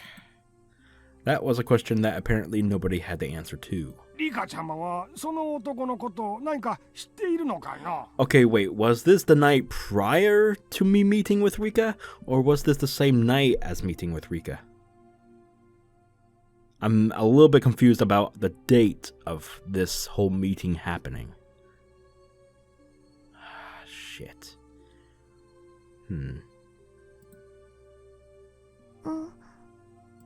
知んないのですよ。 After her rather flat reply, Rika buried herself underneath Uryu's futon again. But when she buried herself there, Rika no longer started drawing again. Instead, she was making an expression like she was deep in contemplation. どうしますか、お母さん。 Mion's father posed the question. He had the type of uncouth expression on his face, indicating that, given the order, he could snuff the problem out at any time. はるばるHinamizawaまで来よった。しばらくはのんびりさせてやるのもよかろう。泳がせろということでしょうか。 Mion's father asked in response. Uryu smiled thinly as she responded. ほっといたれな。が、あんまりおいたが過ぎるようやった。そん時は遠慮せんとな。Ah, great, thanks. Help. なめられるのはすっきゃせんね。なんて話があったそうだ。まさかあんた、その警視庁の新米じゃないよな。まさか。The sensation of cold, bristling fear began to crawl its way up my back. This family council took place last night. So it was the same. Oh my god. So this happened shortly after I left. Oh, fuck. Well, shit, son. In other words, yesterday. Then today, when I was dressed up as a tourist. Oh, okay, never mind. This is okay. Time of the events cleared up. Got it. Okay. This was the night prior to tonight. Okay. So we're still in the same night of the same day as meeting Rika. Okay. When I remembered the first person I met when I got to the bus stop, I couldn't breathe. The person at the family council who expressed interest in the man being dispatched from the Metropolitan Police, Rika Furude. And then the person who was waiting for me the whole time in the bus shelter, Rika Furude. It was an unthinkable image. No, it was a delusion. When we met at that bus shelter, did Rika-chan already know my true identity? Did she know that I was Akasaka, dispatched from the Metropolitan Police Department, and came to meet me? Then, including Mayor Kamiyoshi, every villager that I met, everybody knew, but just pretended not to. That is fucking creepy, okay? Think back now to when they all stared at me from the bus. Fuck. Even more chills. God damn, that's creepy as shit, man. Because Oryu had given instructions not to interfere. Thinking about it logically, it didn't seem possible. I met quite a number of people. If there's people that are good at acting, then there's people who are bad at hiding things. If there was that many people, then there should have been somebody among them who knew I was from public safety and couldn't hide their hostility. However, I didn't feel any presence like that. But then, even still, why did Oryu tell them to leave me alone? Was it because if they were careless about it, it would only raise more suspicion? Well, yeah, the police know I was stationed here, hello? If I suddenly disappear and don't report back, well, all of Tokyo will be here at the doorsteps of Hinamizawa. And that wouldn't be good now, would it?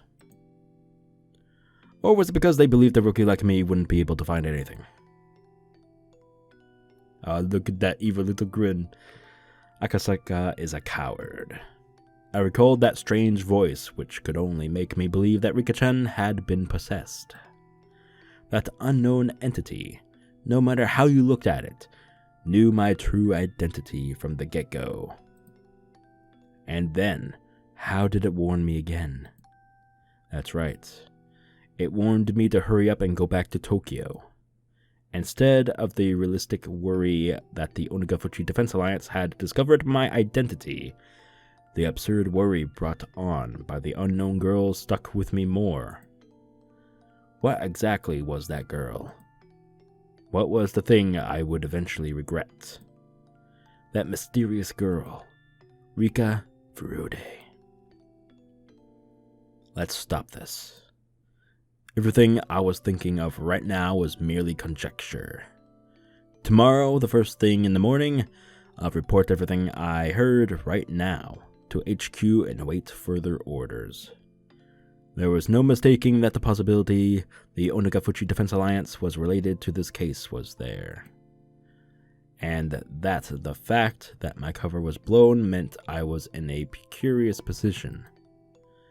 But as everybody at HQ was already extremely busy, they might not be able to spare the support.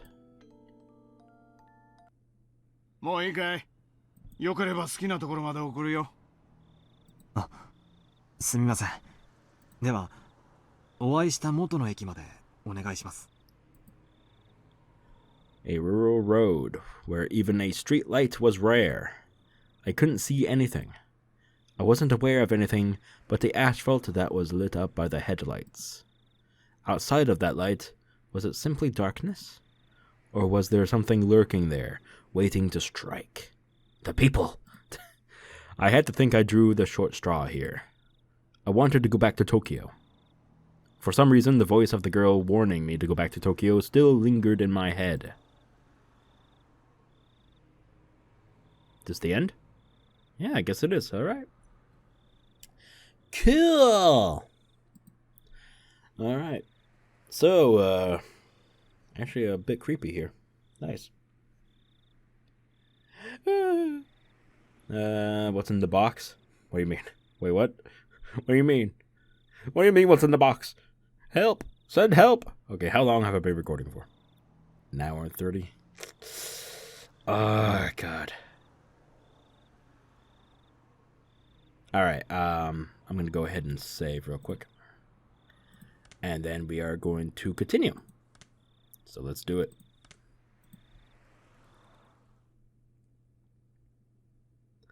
I had a restless night's sleep. Maybe it's not a good idea that I continue. I did nothing but turn over repeatedly during a night that seemed like it lasted for eternity. Even then, I eventually fell asleep at some point, not realizing how high in the sky the sun had risen. I shook off the urge to go back to sleep. It was then I noticed that the phone was ringing. The time was almost 10:30 in the morning. It was clearly too late for a wake-up call. Akasaka-san desu ka? Ohayou gozaimasu. Oishi desu. What's up? Waking up to the sound of Oishi's voice was little too much of a shock. My delicate ears were ringing.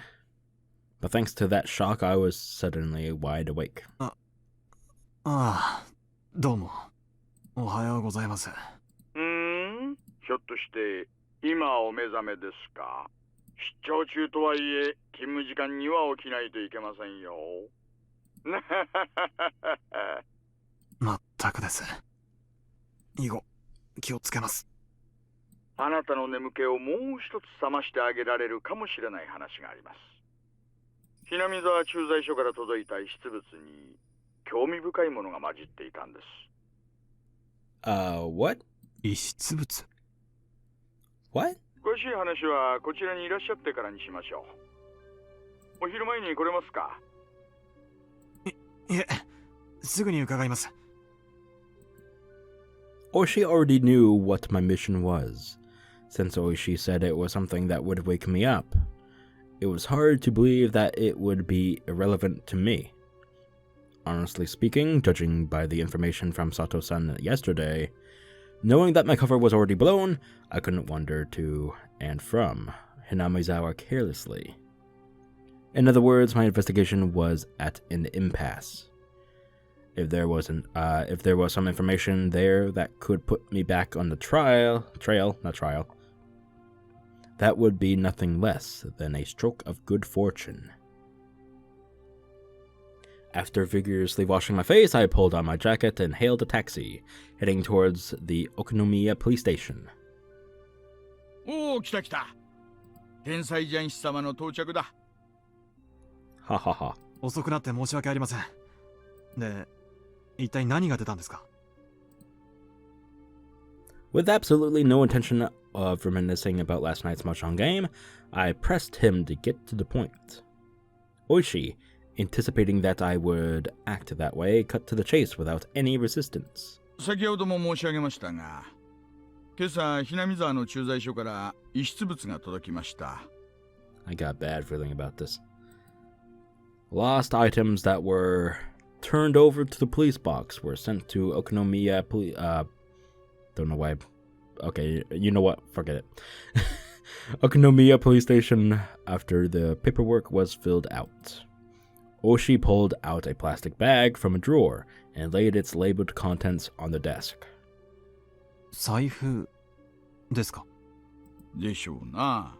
中には小銭はあってもお札はなかったもんなんで、スリが中身を抜いた後に捨ててったのかななんて思ったんですがね。最初は。I didn't understand how this wallet, so far removed from Tokyo, could possibly be related to the kidnapping. If it had drawn Oshi's attention, it would have to be something dramatic, like if the wallet belonged to the missing grandchild. That would be absurd, like something that convenient would happen. If that was it, then there were probably initials written on the wallet, like the initials of Toshiki Inugai, the minister's grandson, T.I. Thinking like that, at this point I didn't suppose that this wallet was something that could get Oshi so excited.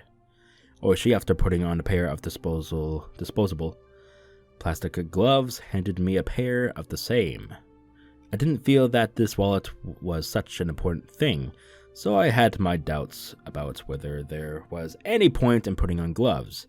However, I didn't want Oshi's attentions to go to waste, so I put them on. Oshi opened up the plastic bag and pulled it out, showing me the back. As I had imagined, there were initials engraved there, but it was slightly more detailed than what I had thought, with Toshiki I marked on it. Oshi grinned at me with a look on his face and said, "See? We can't confirm that this belongs to the minister's grandson," I informed him calmly. This wallet was irrelevant. It was nothing more than Oshi's over-eagerness. First of all, there was absolutely no way in this distant locale that the missing grandson's wallet would be found with such convenient timing. Dude, remember the conversation from fucking Sato-san yesterday? Fucking Christ. Okay. What did he tell you? They were gonna put the child there somewhere in Hinamizawa. Did you remember? After that, the Yonegafuchi Defense Alliance wasn't related to the case in the first place, so there was no way this wallet belonged to the grandson. Why I wanted to decide that was the case, even I didn't really know. Even though what should have been a top-secret case was leaked before I had even been dispatched. In this situation, how could I say this was definitely unrelated? Would it be more prudent to pay more attention to this wallet? It had only been a couple of days since I arrived in Hinamizawa. But in those couple of days, due to the number of remarkable events, my nerves might have become just a little frayed. Shaking my head slightly, I cleared it of unnecessary thoughts. Oshi opened the wallet's zipper, revealing the contents. Inside was small change and a number of crumpled receipts. Oshi, from that jumble, pulled out a folded card. Seeing that, my heart stopped for a moment. It was a card from a dental examination. The name Toshiki Inugai, and the age. A perfect match.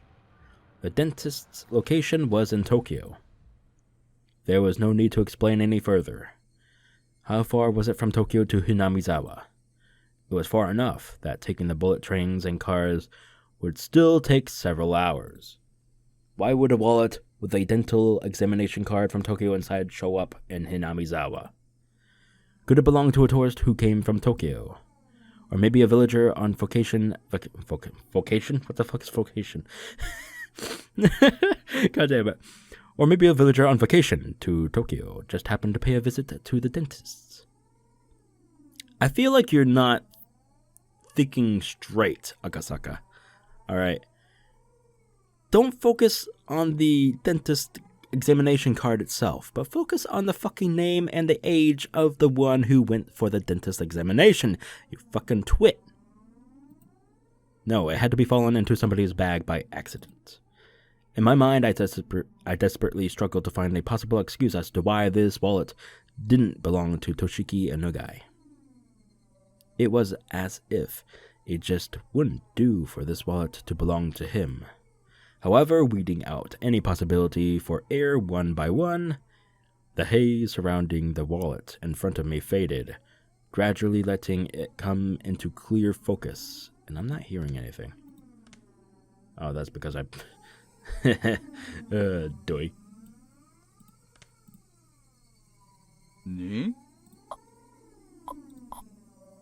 I felt a shiver of electricity run up my spine. My pulse quickened, and a thin film of sweat began to coat my entire body. From Oishi's point of view, I was probably slack-jawed and spaced out, with a slovenly look on my face. この歯科には問い合わせましたか? そりゃ赤坂さんの仕事でしょ? Right, you're the one investigating the whole thing, right? 私はまだそこまでは。この財布はいつ頃のものでしょうね。拾ったのは村人です。昨日のことだそうで。じゃなくて、この財布はいつ頃落ちたものでしょうね。Who the fuck would know that? ここいらに雨があったのはちょうど先週7日前。中身が水にやられた様子はないから、最長で6日前からでしょうね。この財布の存在は、署内で誰が知ってます？初期対応のhinamizawa駐在所の警官。それから遺失物対応で係が2、3人。あとは私とあなた。内緒の事件と関係があったらまずいでしょ。ベラベラとは喋ってないつもりですよ。電話を借りていいですか？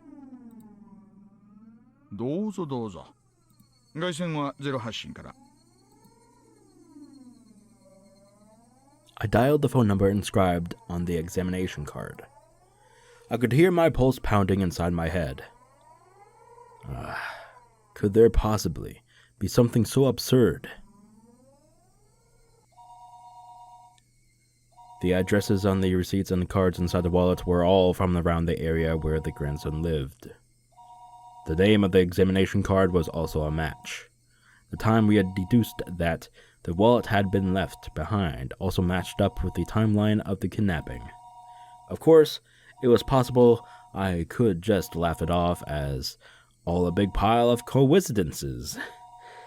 There wasn't any strong evidence. Rather than all this circumstantial proof, the contents of the phone call I was about to make would have a much greater meaning. はい、お待たせしました。中川歯科です。どうも。こちらは沖宮署です。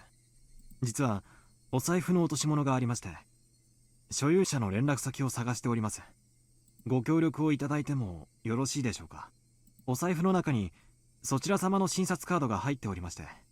ええ。氏名は犬飼俊樹くんです。カードの番号を申し上げますので、電話番号をお調べいただいてもよろしいでしょうか。ええ。ありがとうございます。お願いできますか。Still holding the receiver, I pulled out a notebook from my breast pocket with my free hand. I opened it up to a page with the grandson's address and phone number recorded on it. どうもすみません。はい。お願いします。I compared the phone number written on the notebook to the one that was being read out on the other end of the line. During that process, I spun around to look behind me uneasily. I locked eyes with Oishi. Oishi looked puzzled, wondering what the matter was. Why would I feel uneasy and look behind me? That was because the person on the end of the line was reading out the numbers as though doing so straight from my notebook. Oh. It seemed that HQ was in quite an uproar thanks to my report. No matter how many times the authenticity of the evidence I had linked to the grandson was called into question, I could only respond that it was the truth. When the lead investigator first picked up the phone, I was grilled about the evidence I'd found that was almost too good to be true, if I do say so myself. But after having doubt after doubt dispelled, he fell into silence. The receiver was finally handed over to the section chief. When he picked it up, the background thrum on the other end of the line disappeared, and I knew that it had gone completely silent. After asking the same questions about the wallet that the lead investigator did, the chief quietly spoke his next words. わかりました。こちらから何人か増援を送ります。今日の夕方には到着できるでしょう。赤坂君は引き続き現地調査をお願いします。財布が発見された地域の情報を収集しててください。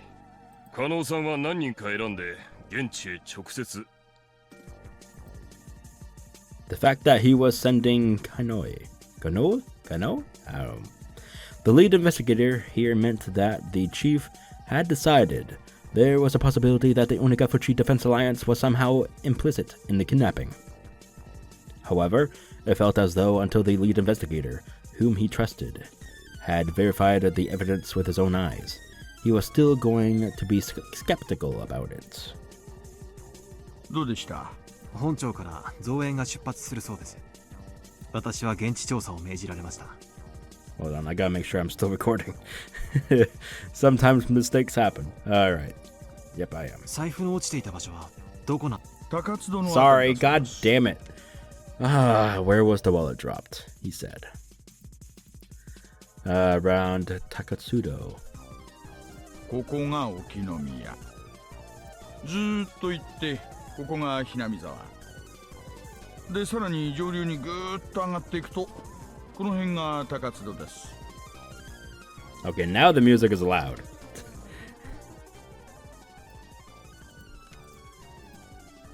Oshi explained where the wallet was found by pointing to locations on the map on the wall. This place called Takatsudo? Was even more remote than Hinamizawa was.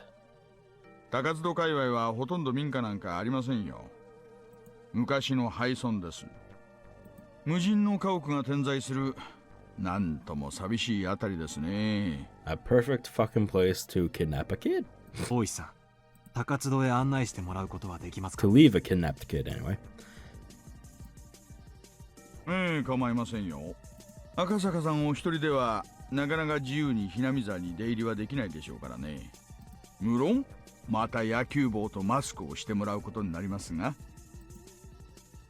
That Oishi had agreed to accompany me was very reassuring.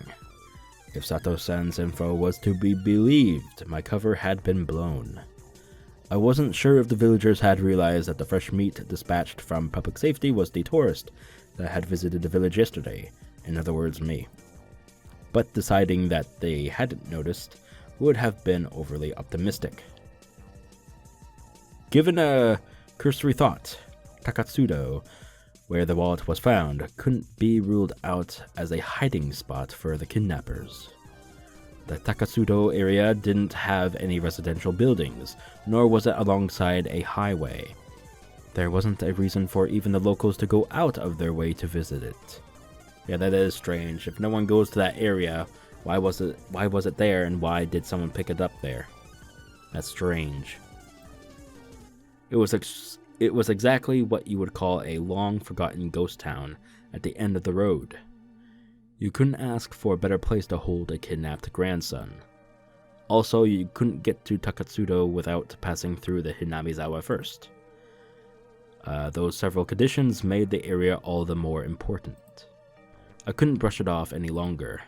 There was no longer any doubt that Onigafuchi Defense Alliance, or somebody hired by them, were involved in the kidnapping. If that was the case, then the fact that this wallet was found might have already been leaked to them.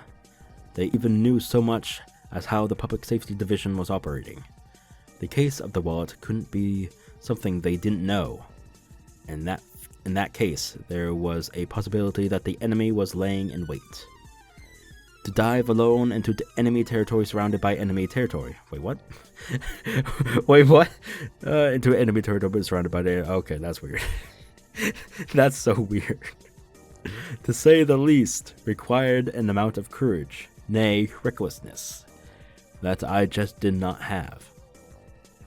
大石さんの同行がなければ、そうおいそれと踏み込めない村でしたので、ご協力いただけて本当に助かりました。正直なところ、またお金を要求されるのではと思ってましたよ。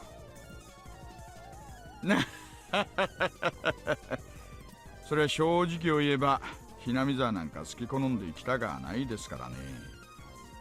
運賃でも弾んでもらいたい気分ですが、でも一緒にタコを囲んだ友人の頼みとあれば断るわけにはいきませんしね。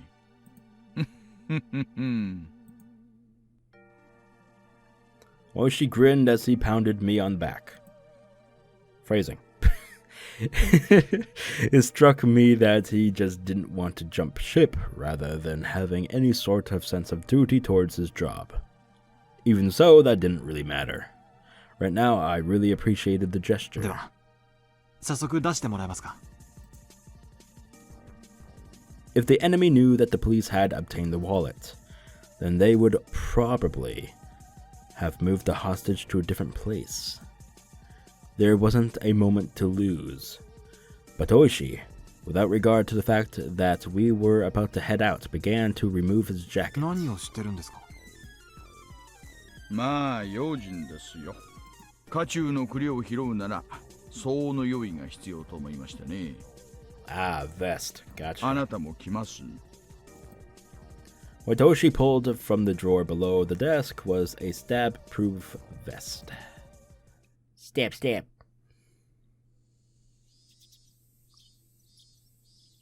Hello? His name was Toshiki Onugai, the grandson of the Minister of Construction, Onugai. There was only one reason for him being here. If you didn't include gym or art class, his grades were above average. That was the result of having private tutoring lessons twice a week. If you omitted the fact that he still couldn't do pull-ups, there wasn't much else that would make him hate school. Of course, he understood full well that his grandfather was a cabinet minister. But he also knew that not too many people were that interested in their relationship. He didn't like to go out of his way to bring up his grandfather, or to call him the Minister of Construction. And finally, he at least tried to know a little more about what kind of work the Minister of Construction did than your average Joe. What that entailed was that when you tried your best to make life better for the masses, sometimes you made a few enemies. He knew that all too well from the time he'd spent as class representative. His grandfather had many enemies. He knew that he might personally catch some of that fallout, so he had to be twice as cautious. He was taught that by his parents. That's why the moment he was kidnapped, he instantly knew that this was one of those occasions. He understood that he wasn't being treated as Toshiki Onugai, the person, but rather as Toshiki Onugai, the grandson of the Minister of Construction. That he wasn't personally at fault, but this was the result of some unavoidable trouble with his grandfather's work. It made little difference, but when he realized it wasn't because of anything he did, he was able to relax, if only a little. Of course, at first he was struck with a terror befitting his age, wondering what was going to happen to him. But after a while of being tied up and only able to stay lying down, he began to ponder a great many things. First, he thought about the reason he was being abducted like this. He understood the answer to that easily. He was taken hostage to coerce his grandfather, the minister.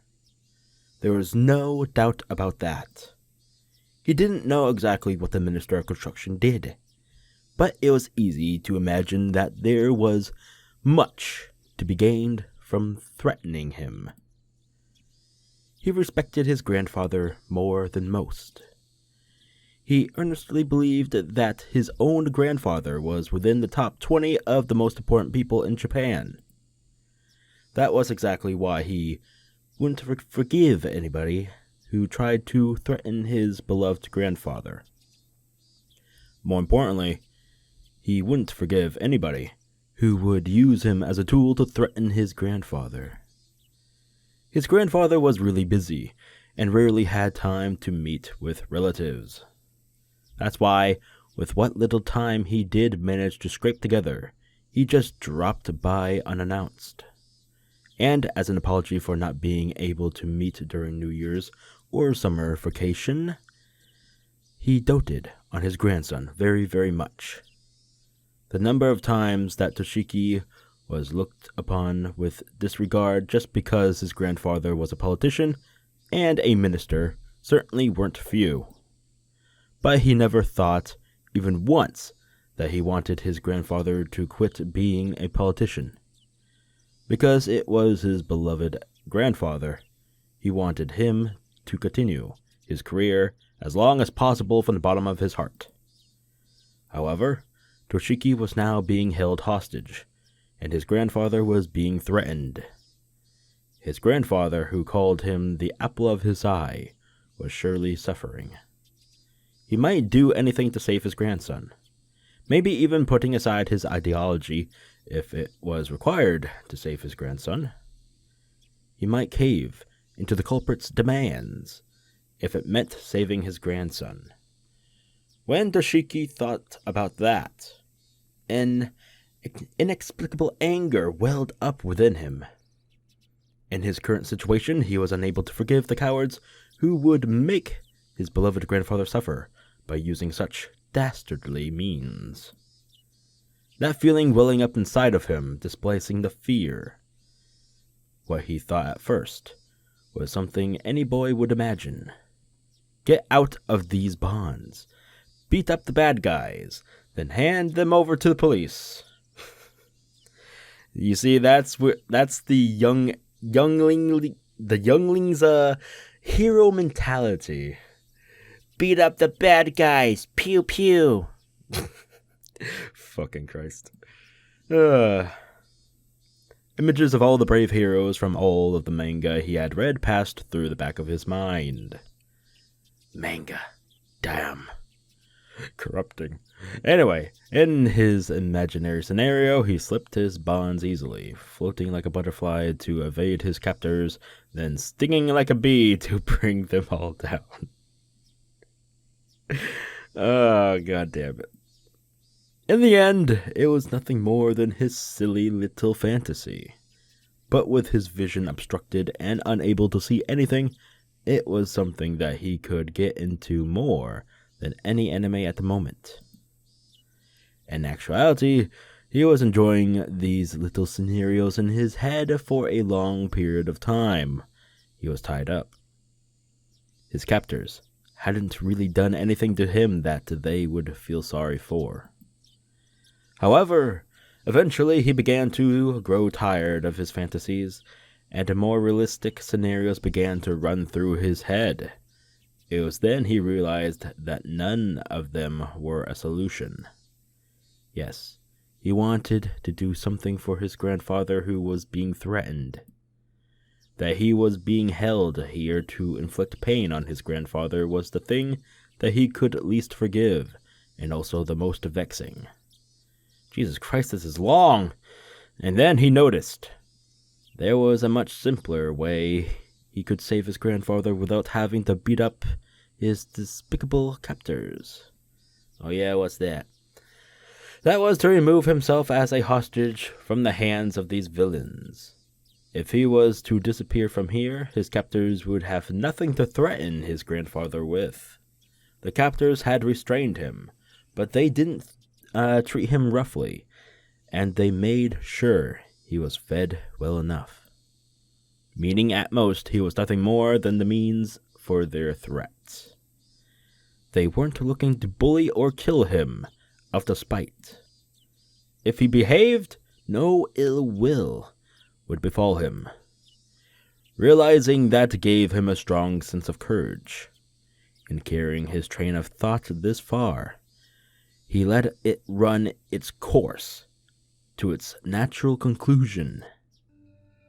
Right now, at this moment, Toshiki Inugai had decided to escape. His ears had been stuffed with a sponge-like material, acting as makeshift earplugs. However, they didn't actually do much to block out any sound, and he could overhear everything his captors were saying. Realizing that this was to his advantage, even when his captors spoke to him, he acted like he couldn't hear them due to the earplugs. His captors, thinking that he couldn't hear their conversation, talked about all sorts of things without any reservations. Thanks to that, he was able to obtain various pieces of information. First off, this wasn't Tokyo. Okay, I just want to say how ridiculous this is. We're in the perspective of a fucking kid, alright? And I don't know, I guess in his mind he's a fucking 30-year-old in a hostage situation. What the fuck is this shit? Come on, please? Please, can this be done and over with? I'm getting tired of this. It seemed that this was quite a distance away, and on top of that, in the countryside, nestled deep in the mountains. It also seemed that his captures were inconvenienced living out here, so he could deduce that this place was far removed from any sort of town.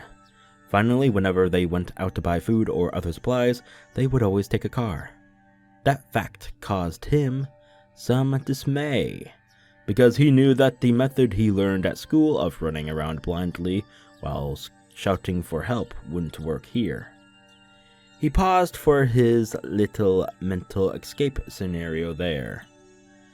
His ultimate goal was to find somebody who would help him. If somebody who fit that description wasn't close by, his chances of escaping successfully grew slim. Very some. What? A desolate, far-off land deep in the mountains. A place where you couldn't even go shopping without using a car. In this situation, escaping would be very difficult. He grew depressed. Sorry, read that wrong in my head.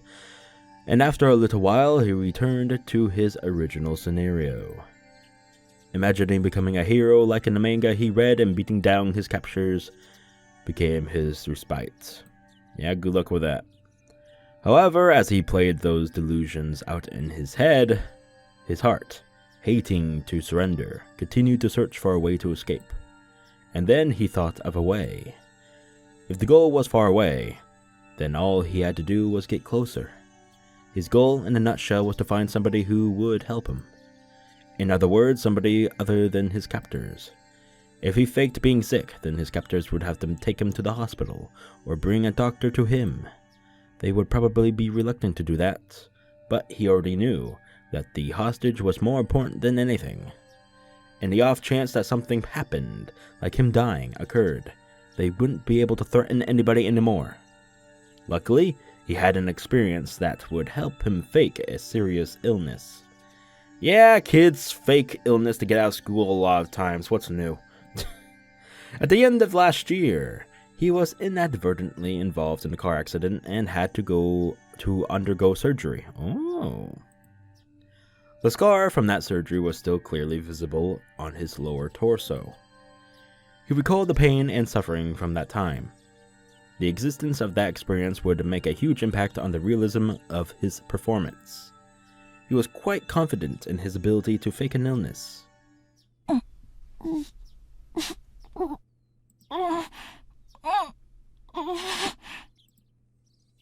His captors at first took that as a sign he needed to use the washroom. Untying only his arms, they tried to bring him there while he was still blindfolded. But he didn't try to get up. His hands, now free, only clutched at his abdomen as he writhed in agony. He still had his earplugs in, so he had to pretend he didn't hear his captors asking the question. That's actually fucking smart. Alright, sometimes people forget the smaller details like that, but he didn't. Clever little boy. He was about to nod, so he hurriedly had to stop himself. Oh, you can't go be doing that now. What's the matter? What the fuck? 小僧が腹を押さえてるよ。腹痛かな。His captors looked down on his suffering form for a little bit. One of them proposed a course of action, while another laid his doubts that Toshiki might be faking it. どったんね、坊主。腹痛むんかい？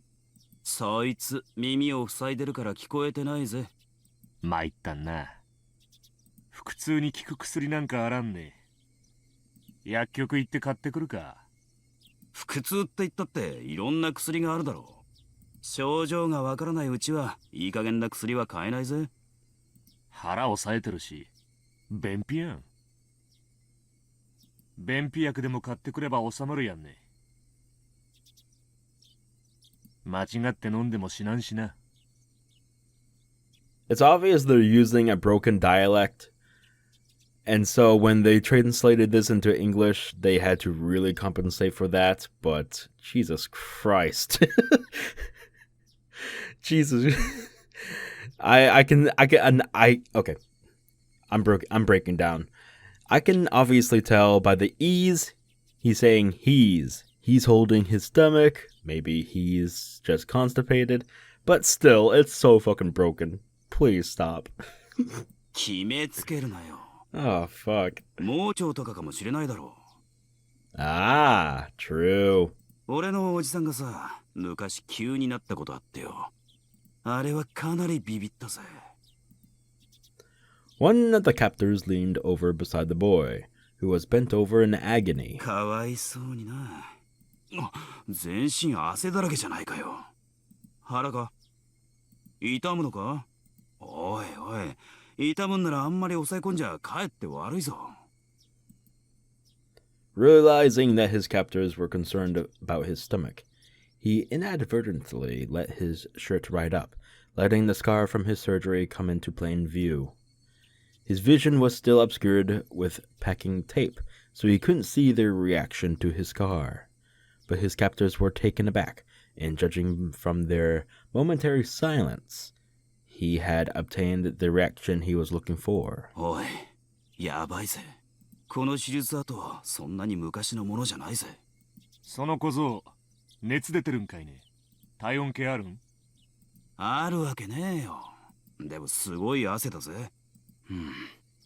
おでこは結構熱いと思う。緊張状態が続くとさ、昔の傷なんかに応えたりするって聞いたことあるぜ。じゃあどうすんよ。薬じゃ治らんちゅんてんか？何の手術跡か知らねえけど、とにかくまずいだろう。下手すると命に関わるぜ。まずいんて。これは本当にまずいんて。医者に見せた方がいい。このままじゃ突然ぽっくりいっちまう可能性だってあるだろう。Toshiki and Nogai, with those few words, knew that the situation was progressing exactly as he had envisioned it, and snickering to himself on the inside, pressed his act even further. He didn't even need to see to know that his captors were panicked, and were running around like chickens with their heads cut off at this troublesome turn of events. 診療所連れて行くか？そりゃまずん。先生を連れてくる方がいいね。入江の先生か？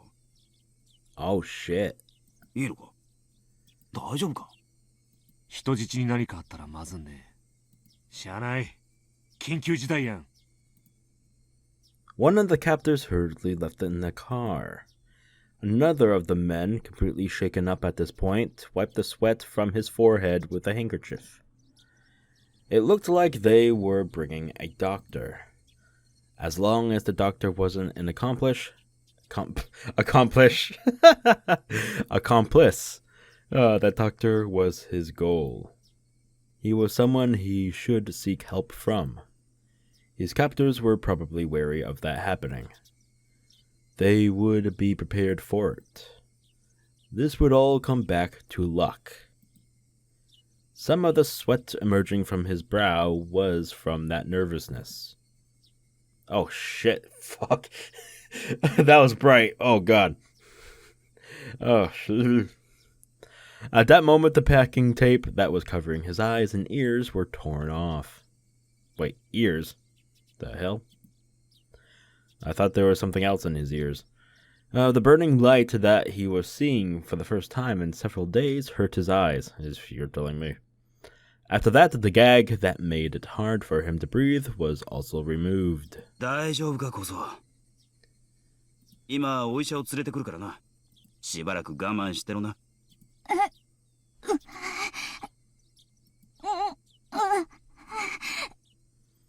The doctor was coming. The doctor was coming. Now, how was he going to ask for help? And how was he going to get away from his captors? A plethora of thoughts began swirling through his mind. わかってると思うが、お医者に余計なことは言うなよ。俺たちも別にお前に乱暴がしたいわけじゃないんだ。そりゃわかってるよな。Toshiki Nagai nodded while feigning pain and obedience. His expectations and the enemy's expectations. Whether they doubted he was faking his illness or not, they knew what his goal was and would try to stop it. His stomach contracted from the stress of this gambit, making it seem like his stomach really was starting to hurt. No, it really was. But there was no reason to panic. If he failed with his approach to the doctor, there was nothing to lose. If there was something to lose, it was this method of faking illness to get in touch with a doctor. If he could think of other methods from here on out, it wasn't much. But at the present, there was the easiest and most dramatic way he could think of. The more he thought about it, the more it looked like that this was his first and last gambit. Eventually, he heard the sound of a car approaching once again. The sound of a car doors being hurriedly open and shut. The sounds of several footsteps approaching. A young man in a white medical coat. As he acknowledged the boy, a suspicious look showed itself on his face. 彼は村の子じゃありませんね。The captors didn't respond.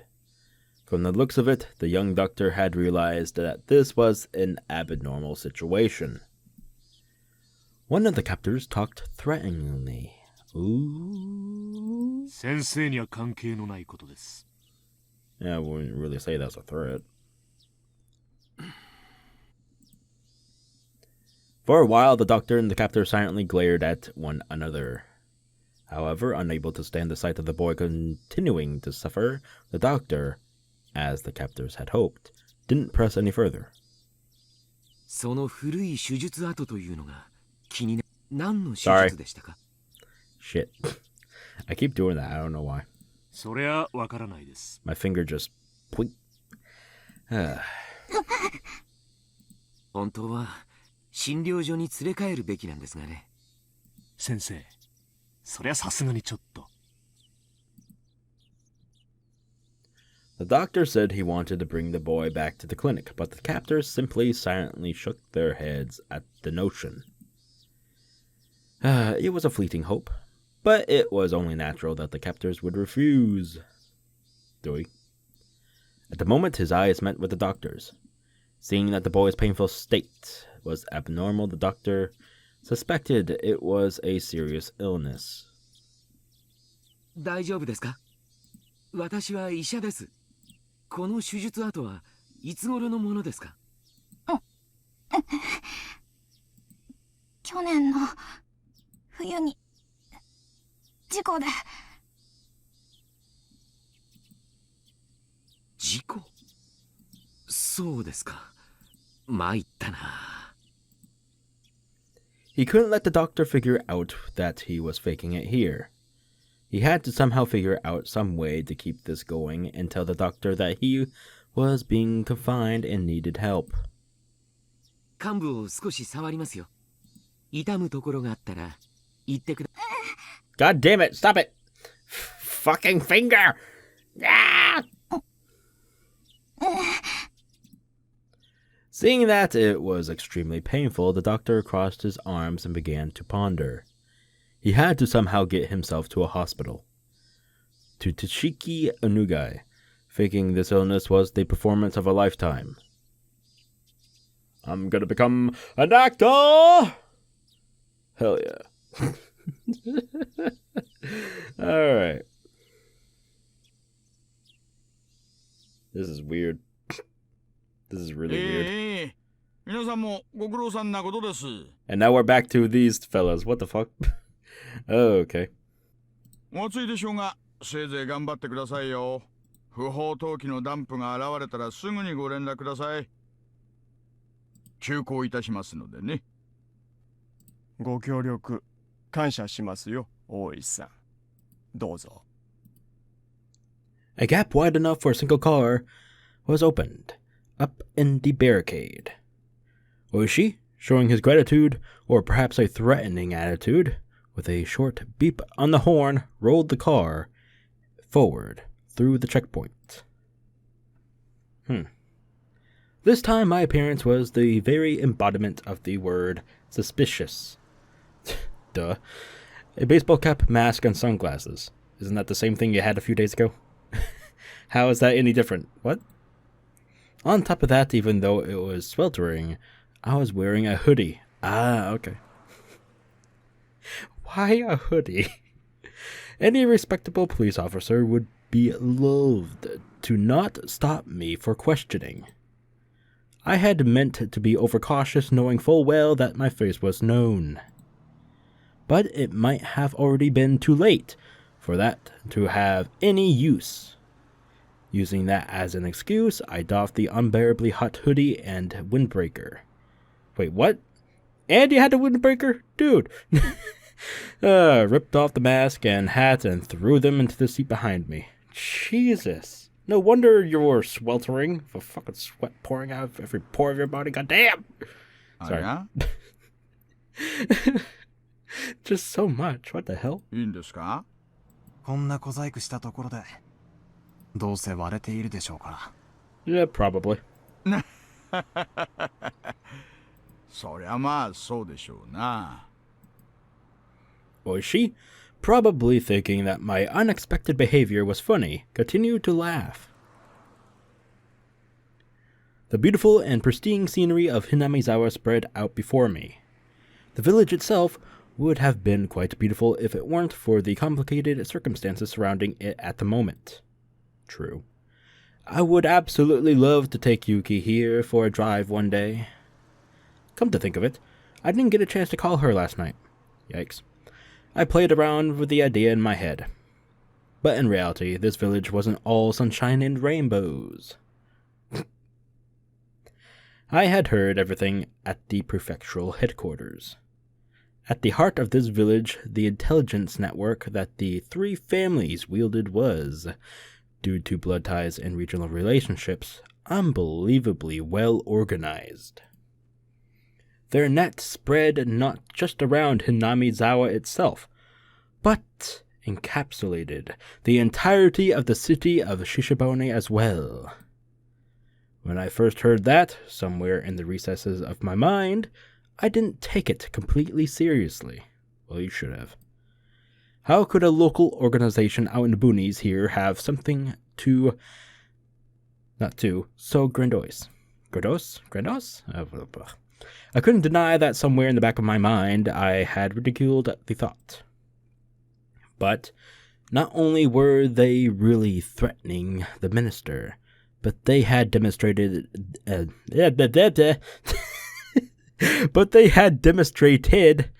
they had a complete grasp on our movements, which were supposed to be top secret. Maybe there's a mole in the system here, Not good. They were almost like the secret police that controlled a small Eastern European country, like in some spy novel. Dun dun dun dun.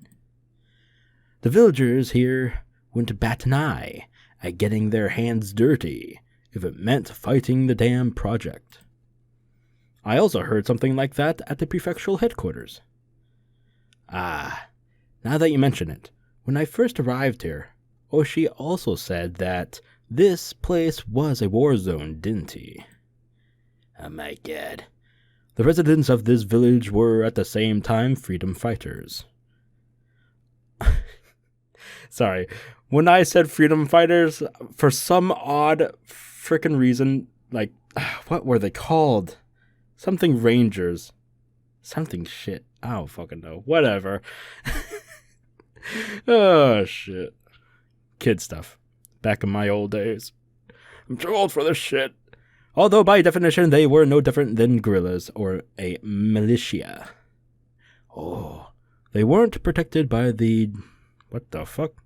Geneva Convention? Yeah, that's right. But they also didn't have to adhere to those rules either. Geneva.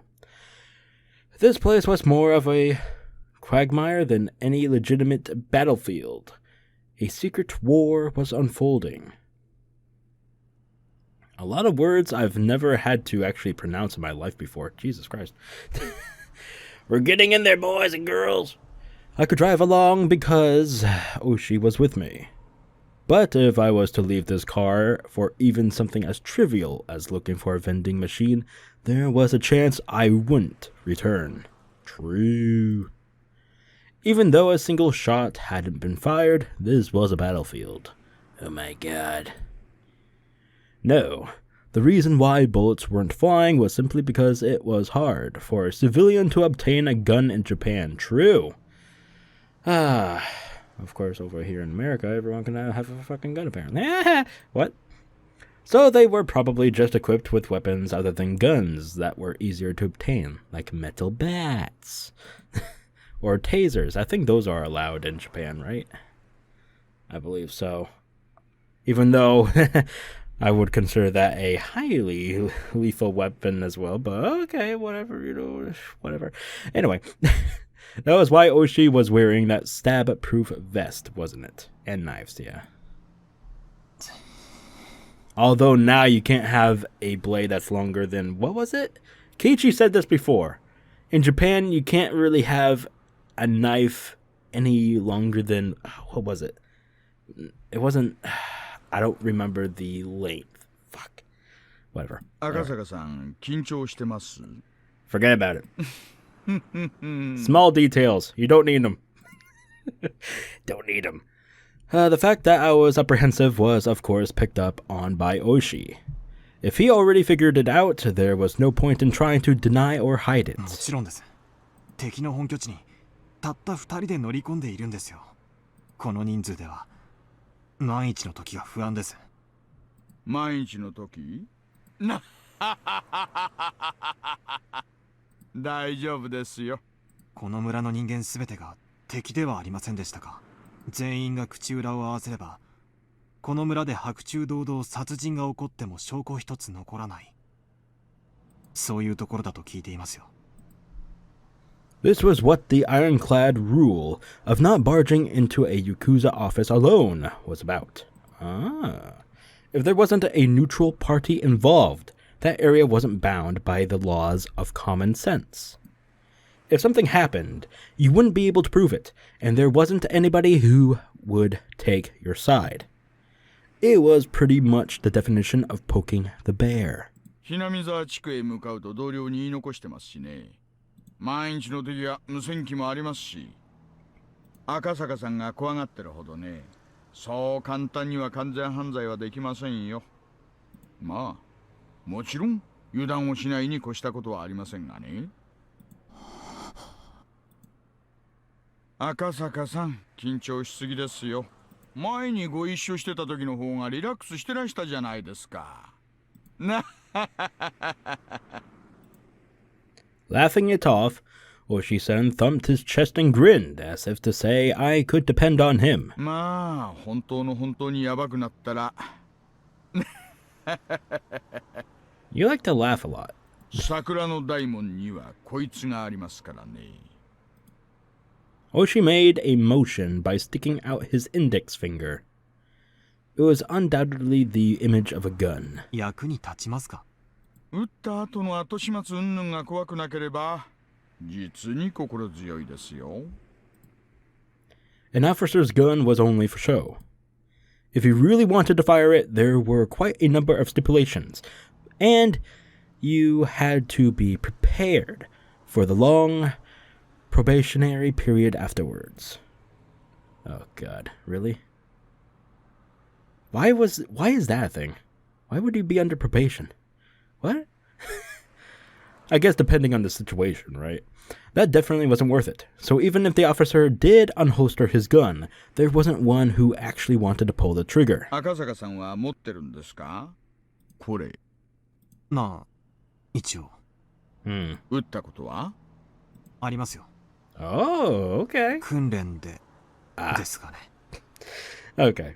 そりゃそうでしょうな。なら大石さんにはあるんですか？ Oh. 私ですか？ Why is that funny? まさかあるわけないじゃないですか。 That's a fat lie. What was this? I thought he was laughing at me because he had experience. Gotta get those experience points, man. Damn. The two of us laughed together. 銃口を向けたこともありませんがね。銃口を向けられたことなら何度かありますよ。銃口を覗かされるだけで寿命が3年は縮むな。 Even if he had never fired a gun before. You couldn't even begin to compare the amount of experience Oishi had over me. At a time like this, I could only marvel again at how reliable Oishi seemed. そういえば日の高いうちにこっちには来たくなかったな。でも車道はここを抜ける以外にないし。赤坂さん、念のためもう一回マスクで顔を隠してください。どうしたんです？冷房がうるさいから聞こえないかな？切りますよ。窓を開けてみてください。Hear what? Wait, what? When I opened the window, a blast of hot air blew inside. And then I could hear angry yelling coming from far away. Oh. At that moment, the forest gave way on... Gave way? Yeah, gave way. On either side of us, and our view expanded suddenly. What is it? Oh. And there could be seen the Hinamizawa dam construction grounds. The very front line for Hinamizawa village. God damn! The crackling blare of someone's voice sounded over an enormous loudspeaker. The roar of angry voices continued to rumble. The incredible volume had become a veritable sound cannon, spewing out its ammunition. The prefabricated site office was surrounded by 2 sets of high fences laced with barbed wire. Lined up in front of those fences were riot police and their vehicles. Oh. And surrounding it all were the villagers. They howled out their protests against the dam as a single entity. Oh. 今日は少ないですね。ついてます。 You're saying there's less people here now? God damn. 少ないんですか？ Hey. ええ。 Oh 多い god. 時だと道路までいっぱいになりますよ。 Woo. うちうち車も通れません。 At first, due to their overwhelming intensity, it looked to me like there was more people than there actually was. But upon closer inspection, there were at most 50 to 70 of them. But the 6 or 7 propaganda trucks lined up that looked like they belonged to a band of thugs were a strange enough sight. The villagers were also wearing helmets and bandanas, as well as covering their faces with masks, adding to the oddity of it all. The propaganda trucks, after braying their chorus... Did I say that right? Yeah, okay, that's... weird choice of words. Had their volume turned up even higher and began to flood the area with sutras? Yeah, sutras. Sorry, it's just fucking weird weird vocabulary choices. But hey, I don't dislike it. To say that the noise was downright violent wouldn't be an understatement. From this distance, it was still this loud. The glass in the office was probably rattling from the noise. I I doubt that, but okay. あれをガンガンやられるとたまんないんですよね。昨日の連中全員耳栓してて、それでも耳がおかしくなるそうです。気の毒な話です。騒音規制でなんとかできないんですか？うちの県には騒音規制に関する規定ね。ない。それにほら。Sorry. Shit. お経でしょ? God damn it, I always do that. Fuck. 宗教活動規制できないし、連中も頭いいんです。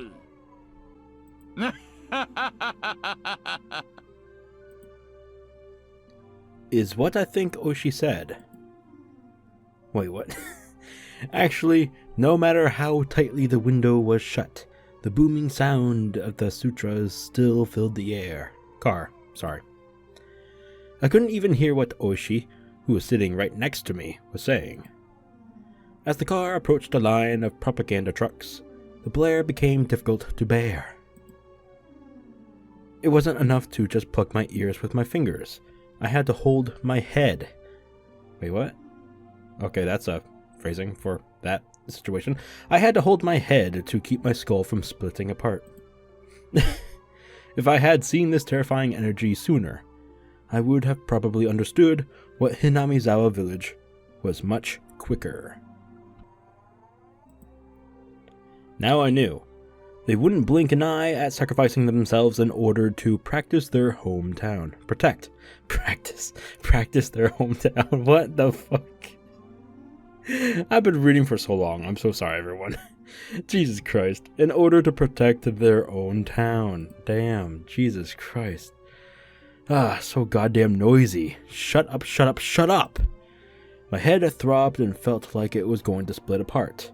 My eardrums crackled, and on top of it all, I felt like I was going to throw up. With the road crowded with a throng of squatters. Ooh, I thought that said something else in my head, but good thing I noticed that R there. Anyway, the propaganda trucks and the riot police's vehicles, it was in no way easy to get by. Even if you tried to shoo the squatters with the car horn, they were also wearing earplugs.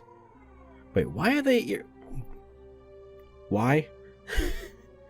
They're there at the protest, right? Why are they wearing... you know what? Okay, forget about it. Just stop complaining about everything and just read on. Oblivious to noises from the outside world and wouldn't easily move, the car could only inch forward at a snail's pace. Even then, the car eventually got through, starting to leave the tumultuous noise behind.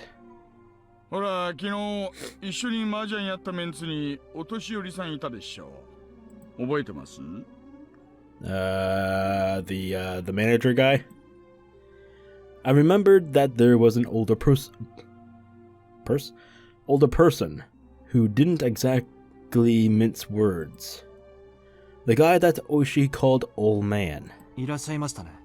Yeah? 彼ね、第一航空の現場監督さんなんですよ。Yes, aka the manager. あそこのプレハブの中でイライラしながら仕事をなさってるんでしょうね。Right? By foreman, they mean manager, right? お気の毒なことです。あれが毎日ではたまったものではないでしょう。耐えかねてやめちゃう人が後を絶ちません。I am recording, right? Sometimes the fucking OBS program gets confused. Okay, because I have special key biting parts, and you don't need. Shut up, Sinikle. Just shut the fuck up. まあ、その度にお給金がアップしてるんで、なんとも言えませんが。I'm stupid. Alright. Even having to deal with all that noise and hostility, they still made a wage that Oshi found inviolable. ちくしょう、こいつら。聞こえてるのか聞こえてないのか。A group of squatters were in the way of a car. Oshi, sufficiently annoyed, laid into the horn, but there was no indication that they were moving anytime soon. In this din, could they not even hear a car horn? Even with earplugs, I would think you would be able to hear it when it's right next to you. I think they're feigning it. Are they waiting for us to get out of the car so they can, like, mug us or something? Or did they hear it and were being malicious? Yeah, basically what I just said. If there were any riot police nearby, they would have made people move. But it just so happened there weren't any around here. Ooh. Flash our guns. Flash them. Oh no. Oishi, what are you doing? Oishi opened up the car door. The hot air and even more heated roar of the crowd spilled into the car. Huh? Oishi said something as he grinned widely, but I couldn't hear what it was. He was getting them to move. Something like that? Oishi stepped out of the car and closed the door. The din... Wait, what? Yeah, the din faded slightly. I stared blankly at Oishi as... God damn it, not at. I stared blankly as... Oishi headed towards the group and started some sort of conversation. Maybe we'd find the minister's grandson at Takatsudo. At the very least, I wanted to find him there. Find him and slip the cursed bonds of this incomprehensible village. I could only pray. At that moment, a shadow was suddenly cast over me. Uh-oh. Somebody was standing right outside the passenger side window, blocking the sunlight. I spun around, looked up, and realized who the backlit figure was. Oh shit. Don't scare me like that, you goddamn bastard. Rika. It was a girl. It was Rika Furude. The girl stared down at me with a bored look in her eyes. I didn't have any justification for it, but I felt like I had been found by somebody I shouldn't be found by. Well, yeah, because she basically told you not to stick around, go back to Tokyo. To fill the silence, I raised my hand as I mouthed a meek greeting. Of course, there was no way she heard my small voice in this clamor. But even then, she should have seen me wave my hand in greeting. In spite of that, she simply stared down at me with a cold look in her eyes. Or face. Uh-oh. At that moment, the noise and heat spread throughout the car once again. Oishi had returned to the driver's seat. Taking a look, the group that were blocking the road had started to move aside while glaring our way.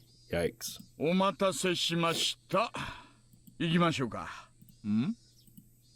Oishi registered the figure of the girl behind me.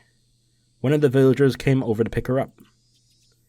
In the manner of it's dangerous, so get away. What? How are we dangerous? Bitch, you're the one's dangerous.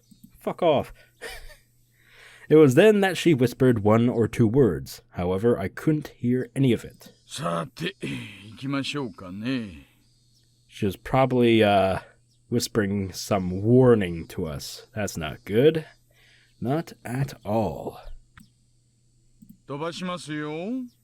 Sure. Sure, yeah, within the speed limit. That's fine. Go, go, go, baby. As if to shake off the still audible angry voices, Oishi floored the gas.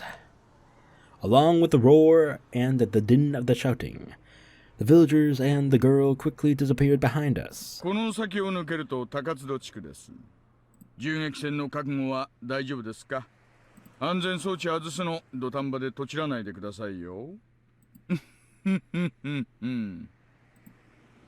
Oishi laughed mockingly again. I was more concerned with what the girl had said, however, as I was vaguely bothered by it. What was she trying to say with that apathetic and candid expression? 今から緊張したって仕方ないですよ。むしろ収穫がなくて勇み足って可能性だって十分にあるんですから。But there was no longer a way to confirm what the girl had tried to tell me. It might have been that the girl who warned me to go back to Tokyo again, or else. Wait, I thought you got a good look at her. Why are you saying it might have been that girl? What? You know what? Just... Akasaka, shut the fuck up. You too, Cynical, shut the fuck up. Was saying to me who was here now, ignoring that warning. 警告したのに、バカなやつ。 Oh, is that what she said?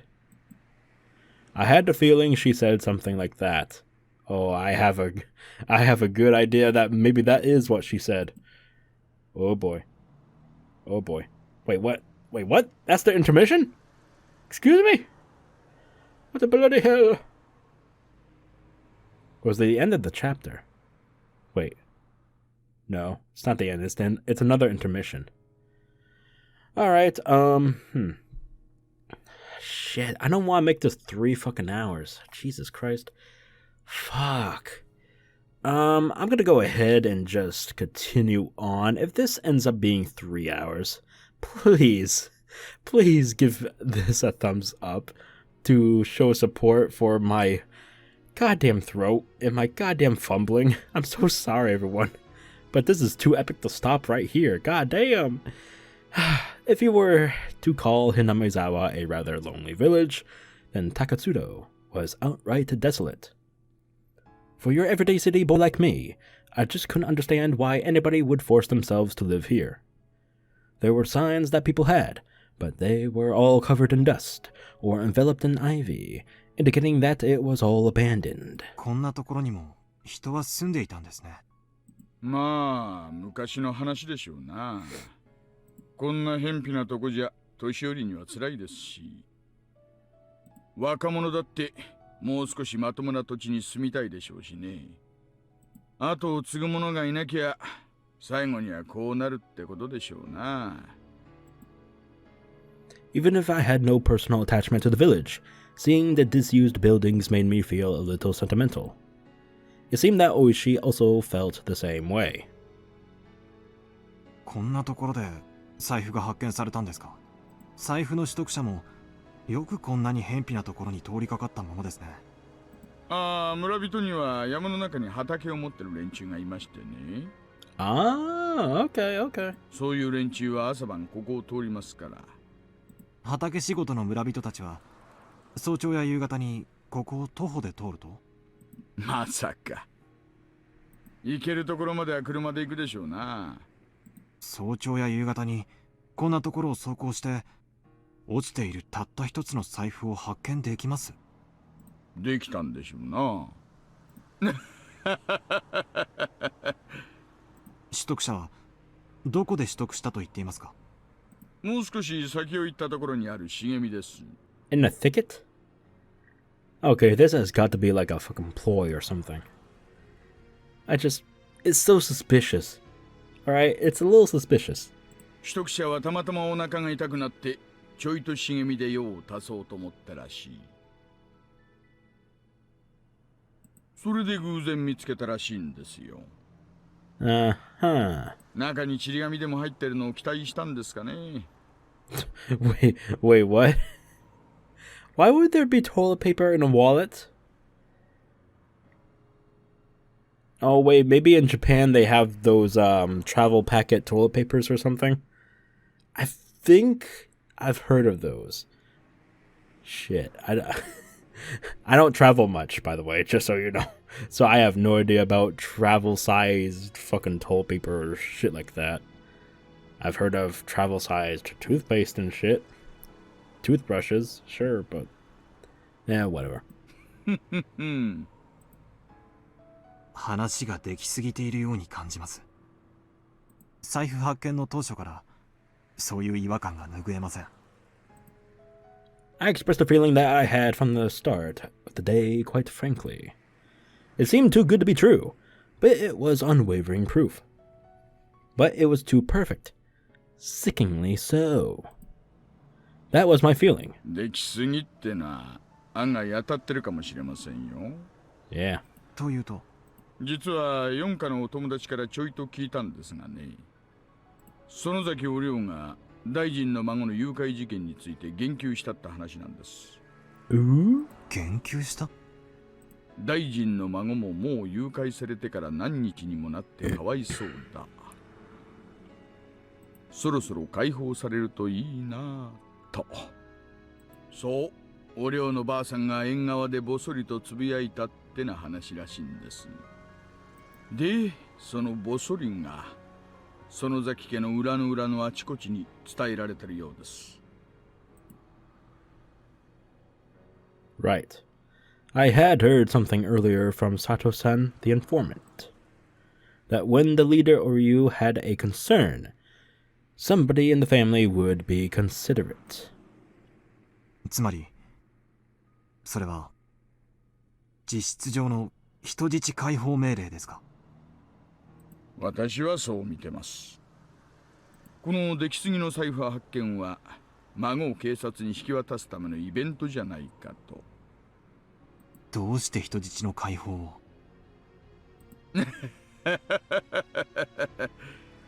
そりゃ人質を解放するなんて理由は一つしかないじゃないですか。何です？取引の成立ですよ。Hinamizawaダム計画の中止を大臣が約束ってことですかね。Well, if that were to be true, why would they still protest over at the dam site? Right? There were all those squatters and protesters still there, shouting and blah blah blah. Right? ダム計画なんて必ずなくなっちゃいますのです。At that moment, those words that the girl had said resurfaced into the back of my mind. In the end, it was that turning out exactly as she had proclaimed. That young girl knew the circumstances. She knew everything about this kidnapping incident, from the beginning to the end. Akasaka? The girl unexpectedly called my name. なんだい？東京へ帰れ。Huh? あなたはもう幾ばくもしないうちにこの村に来たことをひどく後悔することになる。Woefully. それがあまりにもみすぼらしくて気の毒な姿だから今のうちから警告してあげているのです。どうして私が後悔することになる？いちいちうるさいな。あなたの親はあなたが赤信号の横断歩道の真ん中にいるときどうして危ないのかを全部説明し終えるまであなたの手を引っ張らないの？引っ張るでしょ。まず歩道まで連れ戻してからなぜ危険なのかを解くでしょう。つまりはそういうこと。The girl, who knew everything from the start to finish, had warned me in the beginning. Go back to Tokyo. 赤坂の怖がり。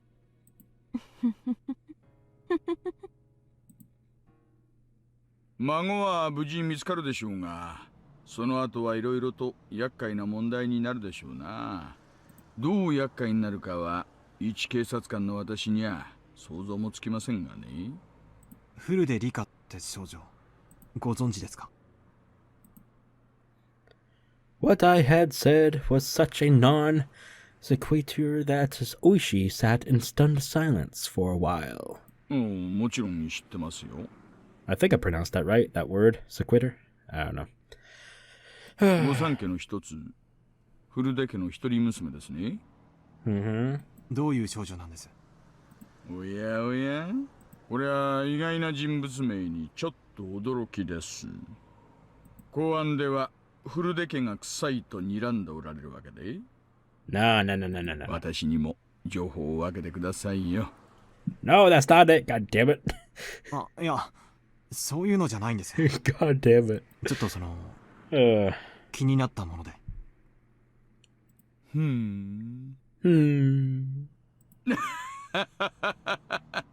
まあいいや。同じ卓を囲んだ友人の質問なら答えないわけにはいきませんからね。友人と呼んでいただけて光栄です。で、あのお嬢ちゃんはね、まあ村のマスコットみたいなもんです。村中の誰からも愛されてます。中でも年寄り連中には特に崇められてましてね。崇められる？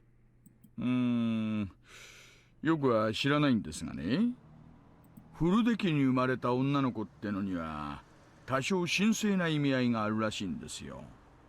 hinamizawaの土着信仰ですがね、お社様の生まれ変わりだとかなんとか、そんな話があるらしいですよ。お社様。そういえば同盟の登り旗の中にお社様と書かれたものがあったような気がします。何ですか、お社様って？ああ、hinamizawaの守り神様の名前です。村にあだなす者に罰を当てるって信じられてましてね。まあそんな便利な神様がいたらダムの連中はとっくに神罰にやられているんでしょうが、幸い今日までその罰ってやつは一つも起こってませんがね。村にあだなす大臣の孫がお社様の怒りに触れ、なんて言いましたっけ？そう、鬼隠し。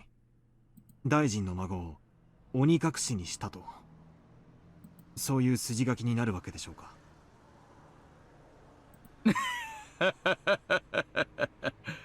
なるほどな。そういうことになるんでしょうな。お社様が下した神罰なら、犯人はお社様の生まれ変わりであるあの少女。 No. Oh shit, that's hilarious.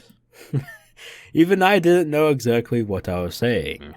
The fact that Oshi laughed it off was a bit of a relief. Yeah, no shit. Oshi's joyous laughter was so infectious that I began to laugh like an idiot as well. ありゃ、こりゃ珍しい。What? Oshi, after laying into the horn several times, rolled the window down and leaned out, waving his arm in an exaggerated manner. What is it? It was a car headed the opposite way. Until now, we hadn't run into any other cars except our own.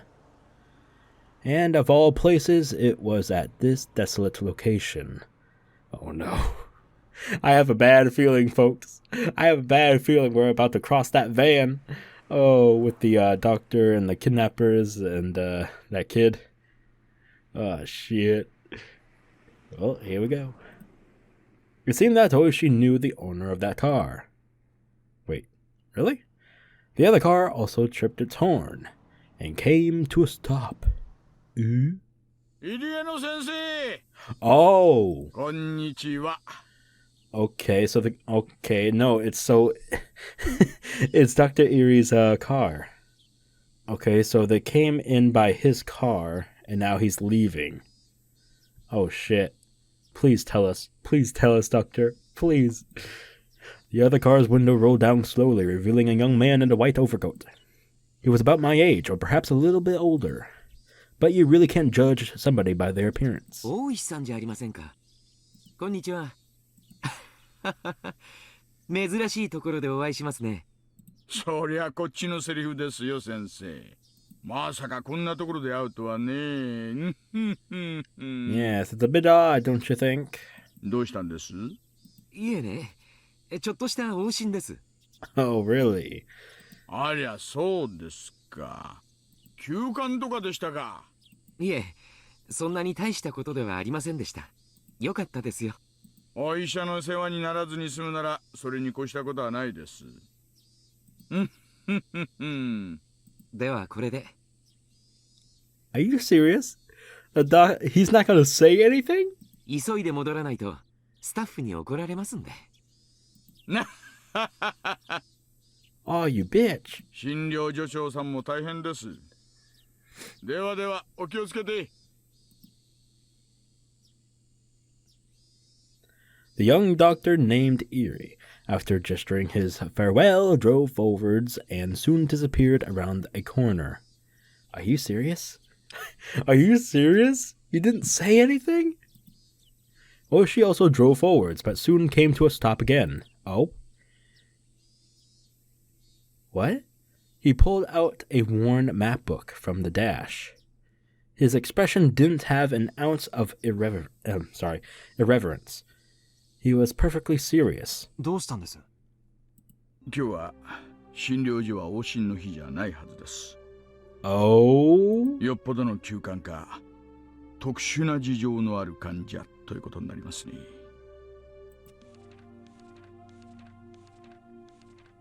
Oishi flipped through the pages, opening up to the map of Takatsudo. After that, he took a look around and started to figure out what our current location was. Oh, その shit. 急患が怪しいということですか？ Oh? 言ったでしょう。高津戸地区にね、住んでる人なんてほとんどいないんですよ。True, but there's gotta be like one or two people at least, maybe. 今私たちがいる道はここ。Does he have a list of the occupants that are still living in Takatsudo? Oh, clever little boy.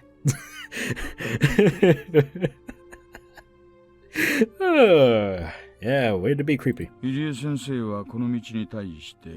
Yes. Sorry. God damn it. I hate it when they stop for a moment. It makes me think that they're done. Fuck. Anyway, that's what he said. Having no sense of our surroundings, I couldn't digest anything about the place he was indicating on the map. 私たちは財布の取得場所を目指しています。Oh, okay, good. ちなみに取得場所はここ。でもね、高津戸地区にわずかにある民家に向かうには、そもそも道が違うんです。Oh? つまり、入江医師は民家のない方角から来たと。山間の段々畑で農作業中に誰かが倒れたってのでない限りね。人が倒れて医者が呼ばれたら、普通は連れ帰って詳しく調べるもんです。True. でもさっきリエ医師は大したことはなかったと言いましたね。Okay, so I don't know if Erie did it intentionally or not, but he gave subtle hints. So, okay. Maybe he's not a total jackass, but maybe he is, I don't know. 車には他には誰も乗っていなかったようですし。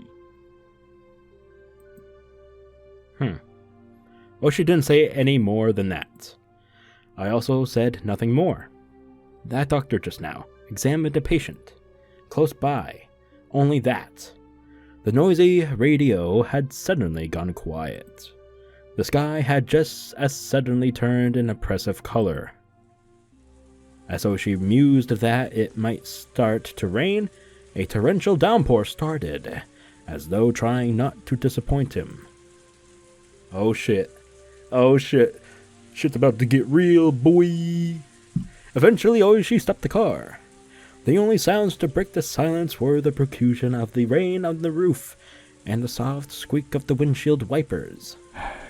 ちょいと静かで行きましょうかね。 Hush, hush, yeah. Saying that with a quiet voice, he exited. Yeah, we're all excited, aren't we? He exited the car without an umbrella, careful not to make any noise. Fuck this whispering shit. No hush hush. Oishi leaned over, indicating the other side of the thicket. He was pointing to a prefabricated shed and a car that was parked beside it. The car looked obviously well cared for. It wasn't a vehicle that had been left there for several years. あの小屋は？営林署の機材小屋です。夏場以外は利用されてないと聞きました。あの車は営林署の職員の？さあね。公用車には見えないですね。Oishi was playing it cool, but my nervousness was gradually increasing. 一応は念のため。What? Saying that, Oishi returned to the car.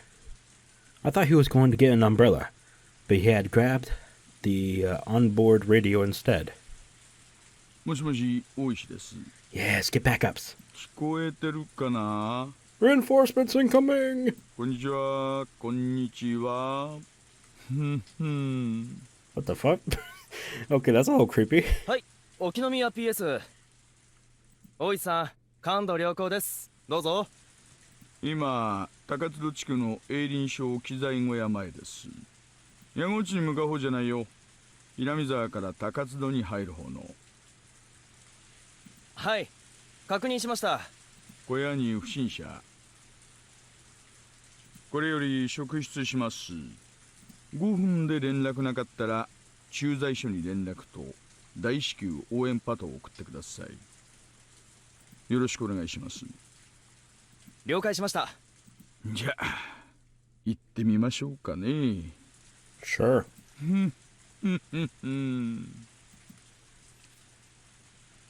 Ah, shit. Here we go. Since he was first confined here, he had heard the sound of a car multiple times. So he just thought the far-off sound was more of the same. However, the reaction from his captors was, until now, something he hadn't seen before. They jumped, reacting as if shocked by a jolt of electricity, and pressed against the window, cautiously peering outside. 止まったな。Uh-oh. 営林署の人間。まずいぜ。いや、警察やんな。Oh. Oh shit, we're about to have a showdown, boys. One of the captors lifted the boy by his collar and pressed a blade against his cheek. お兄ちゃん、ちょい静かにしててな。分かってると思うけど、大声出したりすると大変なことになるからな。Toshiki Onugai was sure that the doctor had reported things to the police. He had felt relief when he thought he was saved, but not imagining that his captors would resort to violence when they were concerned, when they were cornered. His anxiety remained unabated. どうする？時間稼いでる。小僧連れて、ちょい裏から抜けな。Why is the rain so fucking loud? Jesus Christ. ほとぼり冷めたら落ち合おう。One of the perpetrators grabbed the boy by the collar and forced him to stand. Of course, Toshiki Onugai tried to resist by feigning that his illness had been aggravated by this rough treatment, but his captors paid no heed. Bang, bang, bang! The door was violently banged upon. ごめんください。こんにちは。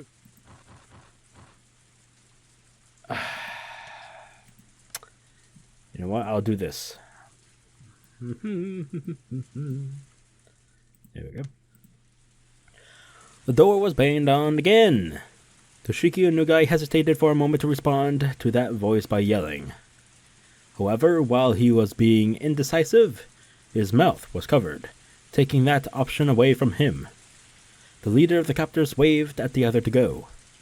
The younger perpetrator nodded in response, and while keeping the boy's mouth covered, started heading towards the back door.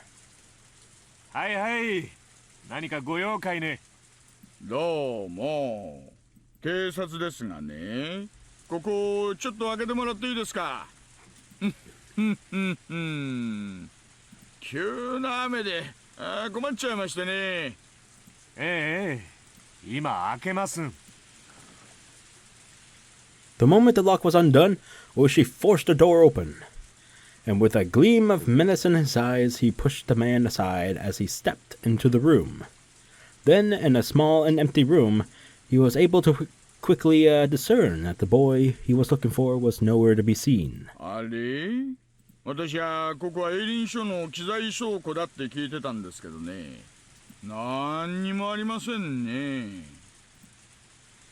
There was nothing inside the room that would indicate that this was an equipment shed. There was only a mountain of blankets, indicating that somebody was sleeping here, alongside empty food packets strewn about. ああ、ここはずいぶん前から空っぽさね。Except for you, apparently. 機材がしまってあるところなんて見たこともねえわ。でも、営林署の建物でしょ? Where's Akasaka in all this? Let me guess, he went out back while Oshi covers the front? あんた、営林署の人? あんたこそ誰よ? 警察? Well, that's a shady fucking question. Answering a question with another question? Shady as fuck. The two of them glared at each other suspiciously. Both Oishi and the man steadfastly refused to reveal their identity before the other did. The man, judging by the sharp look in Oshi's eyes, realized that it would be hard to talk his way out of this one. No matter what he said, the most time he could buy would probably be only a few dozen seconds. Only the sound of rain filled this tense moment. Just then, they heard the sound of a struggle from afar off. Oh, yep, I knew it. Oshi had a hunch. There was no doubt that Akasaka, who was circling around back, had run into the perpetrators who were trying to slip away. As Oshi thought that, the man in front of him reacted a moment faster.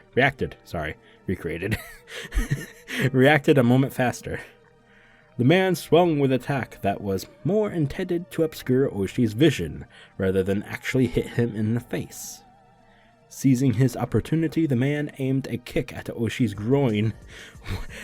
Why? The nether regions, the family jewels! Without any hesitation. But he missed his mark and was unable to land that critical blow. Why? The man trying to pin Oishi grabbed him by the base of his neck with both hands and fiercely tried to push him down. But as Oishi fell backwards, as if kicking the man upward, he dug his foot into the man's midsection. Owie. With that leg action as a fulcrum, the man was flung by the falling Oishi, as if by a circling throw. The two of them squared off in the pouring rain. Damn, you got some moves there, Oishi. Yeah, let's go, boy, let's go. Hoi, hoi.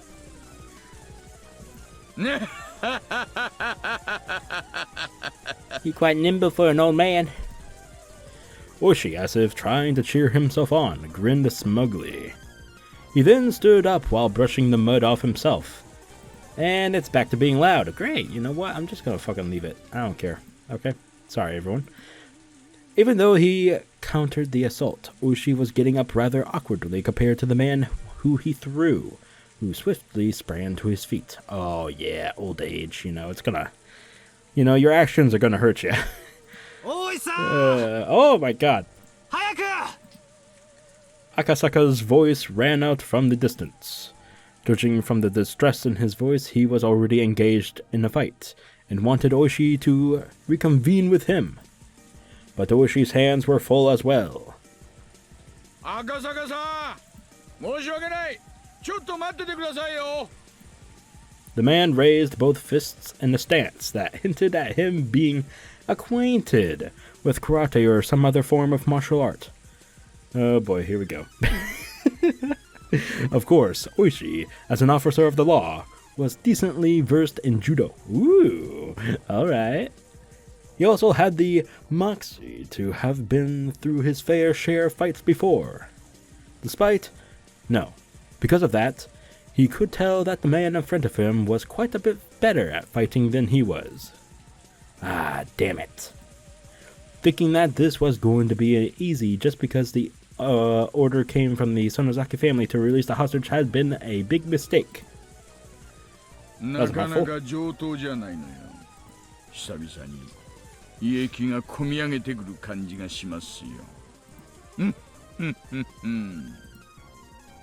Oishi played off the situation like it was no sweat. His opponent, seeing his attitude, took that to mean that Oishi wasn't going to go down easily. The man widely charged forward, attempting to grab Oishi. If the man managed a successful clinch from his low stance, Oishi would be tackled to the ground and end up being mounted. Phrasing.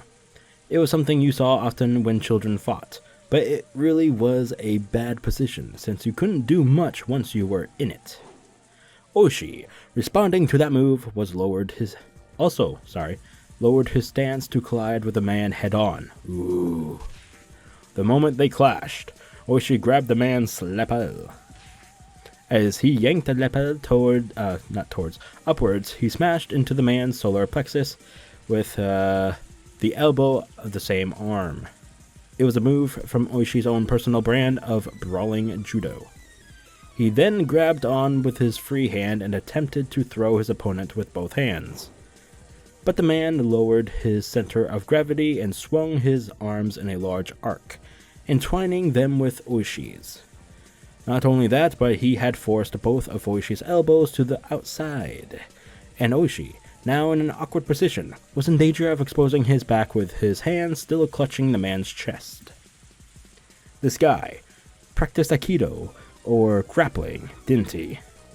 Oishi, cursing the fact that his fingers were twisted into the man's shirt and couldn't get away, released his grip. But he was still in the awkward position of being bent over.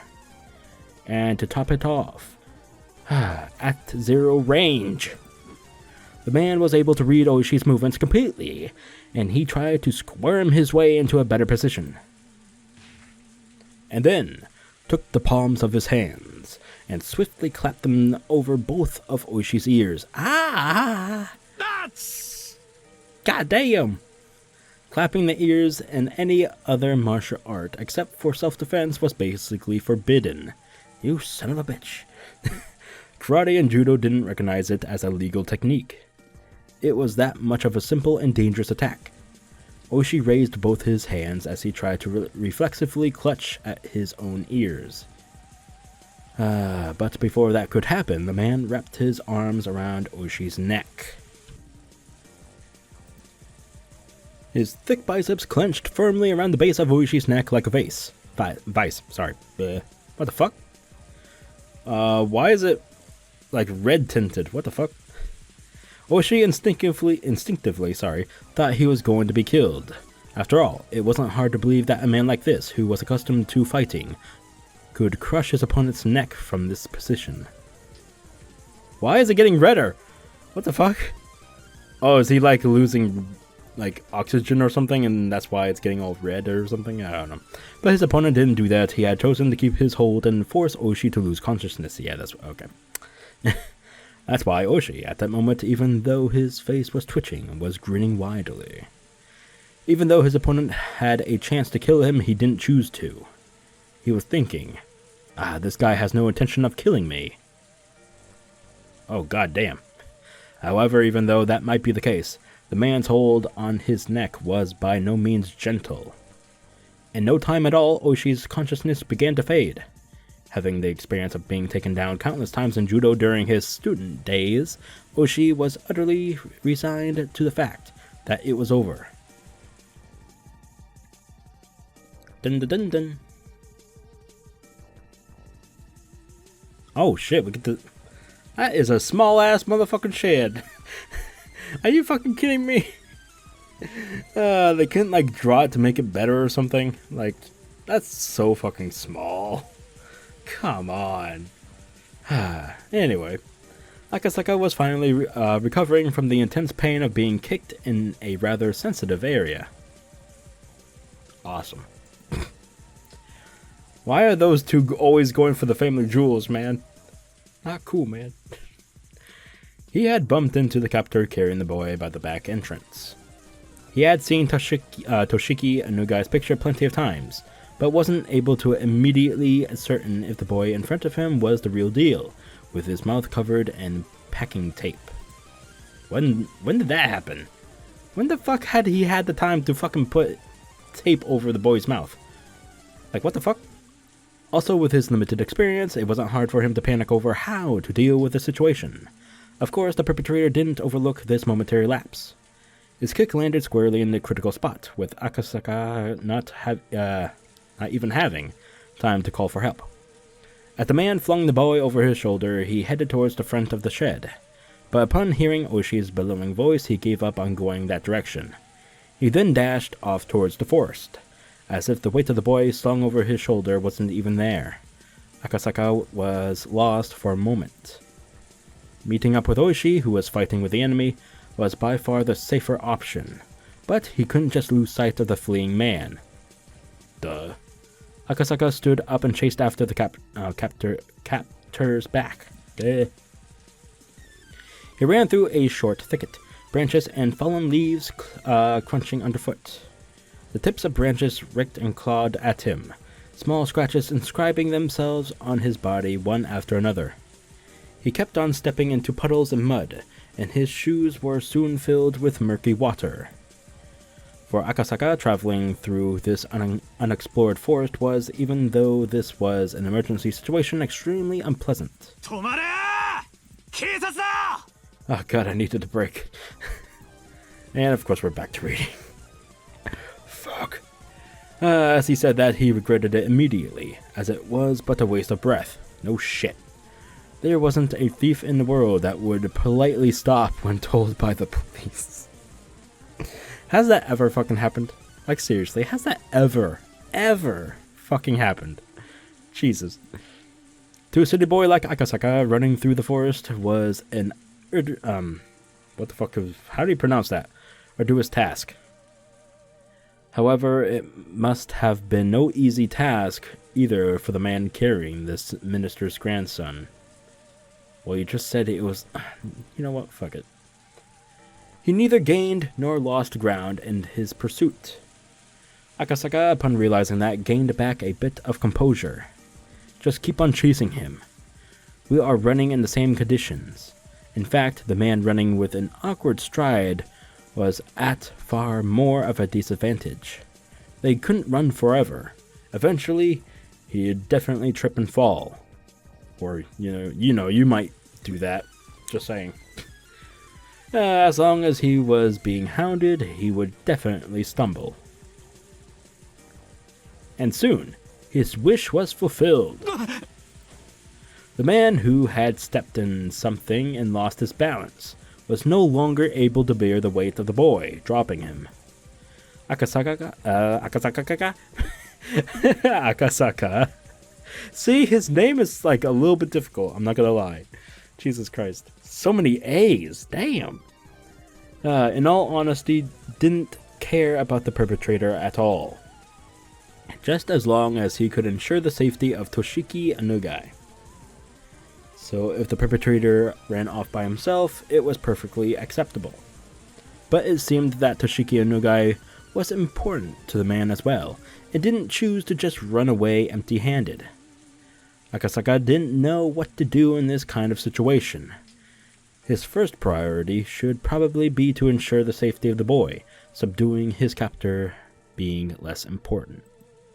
Grappling with the perpetrator wasn't something he planned on, but most likely it was either do or die. Akasaka's moment of indecision proved to be fatal. The man, aiming right between, or rather for both of Akasaka's eyes, struck out with a jab. Not wanting that, Akasaka raised both his hands to shield his face. At that moment, the man kicked at his unguarded midsection. My god, there's a lot of fucking reading. Fuck. Oh man, I'm trying to get through this like that. The pain almost felt like his vital organs were being squeezed out of his body. Squeeze, squeeze. But he latched onto his opponent's leg. Oh, nice. But his opponent didn't hesitate one bit. Leading with his seized foot, the man jumped at Akasaka and applying pressure and pushing him down. I thought he had the child again. What the fuck? Okay. Akasaka was unable to withstand that and fell, but under no circumstances was he letting that leg go. The two men fell together in a tangled heap. The man was desperate to pull his leg free from Akasaka, but having fallen in an awkward position, was unable to. Oh, this is new. The two of them rolled around on the ground, floundering about, trying to gain an advantage. But Akasaka, who was folding onto his opponent's knee with both hands, and that opponent, who had complete freedom to move his upper body, were in two completely different situations. The man gained a positional advantage on Akasaka, who was still latched onto his leg and couldn't move away, and pounded full force on his head with both his fists. Okay, you know what? This is a lot of reading. Fucking Christ. Oh my god, I'm gonna have to take a fucking 4 or 5 day vacation after this. Jesus Christ. Not only that, he found a rock nearby and beat it against Akasa's skull. Oh my god. Jesus. Jesus Christ. The difference between being hit with a fist and being hit with a rock was vast. Duh. Akasaka quickly thought of letting go of the man's leg to free his hands to protect his head. But if he let go here, the man would get away. If he didn't dig in here... Wait, what? If he didn't dig in here, everything would be for naught. Okay. The boy he was trying to save was right there. He was going to save him and go back to Tokyo. If he could do that, then it was goodbye to this freakish village. Without looking, I could tell my forehead had split open and was gushing blood. But I didn't let go of the man's leg. How could I? I won't let go. When the man realized that no matter how much he beat my head, he wasn't getting away, he used both his hands to grab my throat as if to crush my windpipe. I pulled my head back as a slight form of resistance, but it was of no use. The man's hands enveloped my neck and began to crush it like a vice. It was less about the pain of not being able to breathe, so much as it was choking so hard I felt like I was going to throw up. Oh my god. Well, might actually turn into a 4-hour video, so buckle up, everyone. It felt like my stomach was going to turn wait, what? It felt like my stomach was going to turn itself inside out. Okay, that was weird. But I could only endure it. Oishi-san, please show up. Damn it. My throat, it hurts. I won't let go. I can't let go. I didn't want to be here. I wanted to resolve this and go back to Tokyo. Go back to Tokyo and talk to Yuki. All about our unborn child. We were going to talk about bright future, man. Our bright future. I fucked that up so hard. I had no intention of loosening my grip. However, it loosened just a bit, and the man's leg came free. The man kicked as hard as possible, and I tumbled backwards. My head was spinning. Spinning? What did I say? I don't know. And I was unable to get up right away. No, I couldn't even put any strength into getting up in the first place. Even so, I couldn't back down. If I let him escape now, this chance would never come again. Even just catching their scent was nothing short of a miracle. If we weren't able to get the minister's grandson back here, there wouldn't be another chance. The man tried to drag the boy to his feet, but the kid was displaying some unexpected resistance, allowing me to get up unnoticed. I grasped the rock the man had just beat me over the head with. Now it's my turn. Yeah, beat his fucking brains then, boy. The rock should be able to supplement what meager strength I had left, adding more than enough power to my attack. My fist, still wrapped around the rock, dug into the side of the man's torso. Why are you aiming for the torso, man? It seems like it hurt him quite a bit. The man rolled around for a bit, clutching his side. Freed from the man's grip, the boy hid behind me.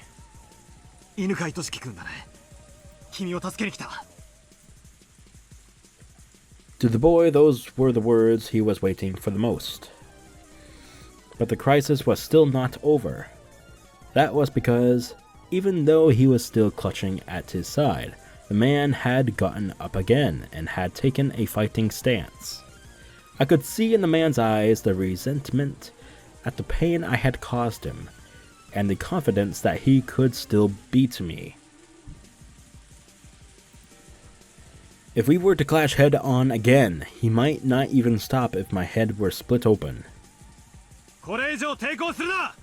おとなしく降参しろ。てめえこそ小僧をこっちへよこすんだ。首の骨をへし折られていか。誰が貴様の言いなりになどなるものか。もうじき応援が到着する。貴様らに逃げ場などない。 The man reacted adversely to the word reinforcements. That was because he knew, that arguing like this wasn't just a waste of time, but put him in closer and closer to danger. Realizing that, the man shifted mental gears almost too quickly. なら手っ取り早く済ませるぜ。こいつならどうだよ。 What the man pulled from his back pocket was, of all things, a gun. Of course, I'm a police officer. It's not like I don't know what a gun is, but having one pointed at me was something I'd never experienced before. Was it real? Of course it was. There's no way it would be a replica there's no way it would be a replica in a situation like this. おとなしく両手を頭の上で組んで、そこにうつ伏せになるんだよ。図に乗るな悪党。誰がお前に従うか。このクソバカが。撃たれなきゃこいつの恐ろしさがわからねえかよ。なら撃ってみろ。貴様の銃声で応援がここに駆けつけるぞ。バカが森の中で、しかもこの雨だぞ。銃声などかき消える。 As long as he still held that gun, no matter how much I yelled at him, I was at a distinct disadvantage. English. Not my forte. But I still had a fighting chance. If I were in his shoes, instead of wasting time yelling at each other like this, I would just shoot him and take the boy. That way was the safest, and would suppress any sort of further resistance from him. But the man was demanding my surrender without having fired a shot, meaning that he either didn't want to shoot or couldn't. In other words, the man in front of me was soft. He's a jiggly boy. If I could buy even just a little more time, the factors that would lead to my victory were numerous. Oishi was probably on his way, and the reinforcements we called for before coming here should already be well on their way too. Not only that, they should have contacted the local police box. Without a doubt, somebody stationed in the village would be here much quicker than that. クソ誰が撃たれなきゃこいつの怖さがわからねえかよ。どうせ逃げられやしない。無駄に罪を重ねるな。 At that moment, I heard the rustling of foliage and heavy footsteps approaching. If Oishi was coming here, it was a whole new ball game. I got a bad feeling, though. The man couldn't have more than one gun. I don't think that's Oishi. Yep. I had thought that time was on my side, but I had failed to even imagine that the enemy could also have reinforcements. You could tell the man who had just appeared was one of the perpetrators just by looking at him.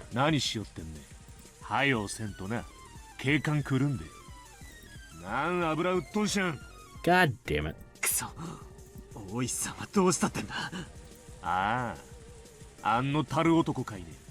落としたったら泡吹いとんよ。大石さんが、くそ。The boy, sensitive to the impending danger, curled up behind my back. How could this be? Damn it. 期待してた相方は来ないってよ。ざまあねえぞ。観念するのはてめえの方だ。 As I backed up against a large tree while still protecting the boy, the second man also pulled out a gun. 2回しか言わねえ。頭抱えてそこにうつ伏せになるんよ。断る。 Oh, fuck. As I shouted in protest, blood erupting from my left shoulder, it took a few moments to register that I had been shot.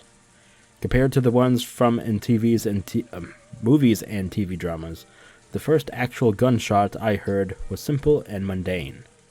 In fact, the sound was more akin to the small fireworks I used to buy from the corner store as a kid. But there was no comparing the pain. It was a fear you knew only after you've been shot.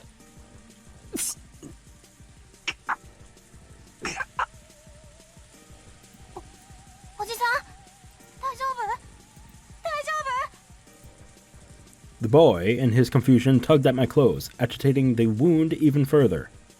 I wanted to put on a bold face and reassure him, but my voice was hoarse, and had the opposite effect.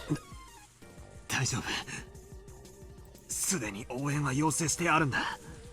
すぐに警官隊が駆けつけてくれる。警官が来る前に、お前に額にもっぱつくれちゃる方が早いね。無駄な殺生すなっちゅう、本家に言われとんか加減しとんね。あんまり舐めとんと、容赦せんとよ。This was bad. It was very, very bad.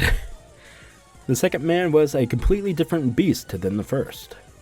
He had no signs of indecisiveness or mercy. If this man said he'd shoot, he'd shoot. He wasn't somebody that a man like me could buy time from. I really hated to admit it, but at that moment, the image of Yuki's smiling face crossed the back of my mind. I knew what that meant. I was warning myself to not throw my life away over a matter of pride. Of course, I didn't want to die here. I was just starting a new life with Yuki, and I wanted to see the face of our soon-to-be-born child. Why should I risk my life for some minister's grandson when I was at such a critical juncture in my own life? Ah, damn it, damn it! I needed to stop rambling at myself. So what do I do now? Give up the boy and extend my own life? What a good idea. Everybody's life is precious. My own life was in danger. Nobody would blame me. Ah, god damn it, it hurts, it hurts. If I had known it would be this painful, I wouldn't have played the tough guy. My biggest miscalculation, though, was that the sound of the gunshot was far quieter than I had imagined.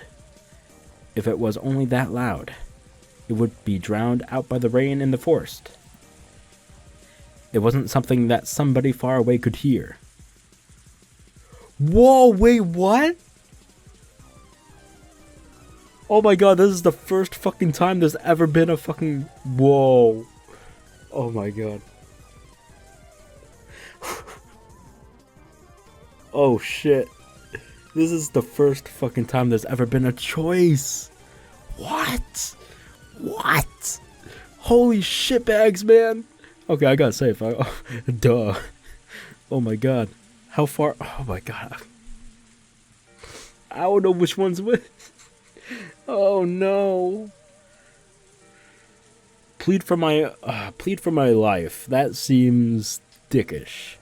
Watch for an opportunity. Yeah. This is tough, man. Watch for an opportunity. Whatever. Shit. Shit. Shit. Shit. I can't afford to die in a place like this. I need to survive and return to Yuki's side. For a moment, I clutch a glimmer of hesitation in the eyes of the man holding the gun. This guy is unsure about shooting at me? If so, maybe if I jump at him now I could. My ears.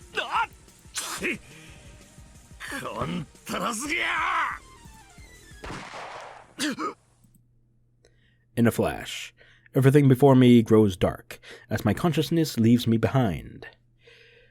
It was only after my body temperature rapidly came down and a burning sensation in my chest turned numb that I realized I had been shot. Bad end.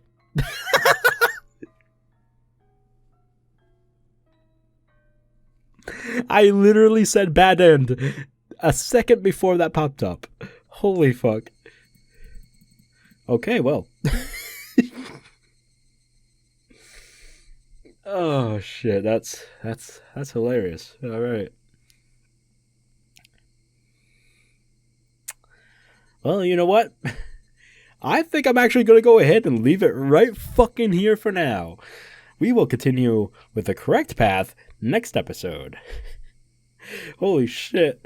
That is so fucking cool. Okay, that's the first time these VNs have ever had a fucking choice option. That was actually pretty cool. I like that.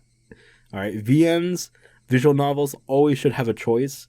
It was okay that there wasn't in the previous arcs, but this arc, fuck, it's amazing. Okay, fucking amazing. I love that there was a choice. I love that there's a bad end and a good end, apparently. Or maybe there's just two bad ends, you know? Fucking amazing. All right. I hope you all enjoyed this. I think it's going to be about more than a 3-hour long video, so, Jesus. Some good shit has happened, some bad shit has happened. But I hope you all stuck around until the very end. And if you did, please, it really, really helps me out, and I really do appreciate it. Give it a big ol' thumbs up. And please, if you haven't already, share the video and subscribe to the channel if you haven't already, because I will be uploading more, obviously, Higurashi soon, and streaming again soon after this arc. I can't wait for those days to just, those streams are going to be chaotic. You thought these videos were chaotic? Get ready for the streams, man. Anyway, I'll see you all later. Bye.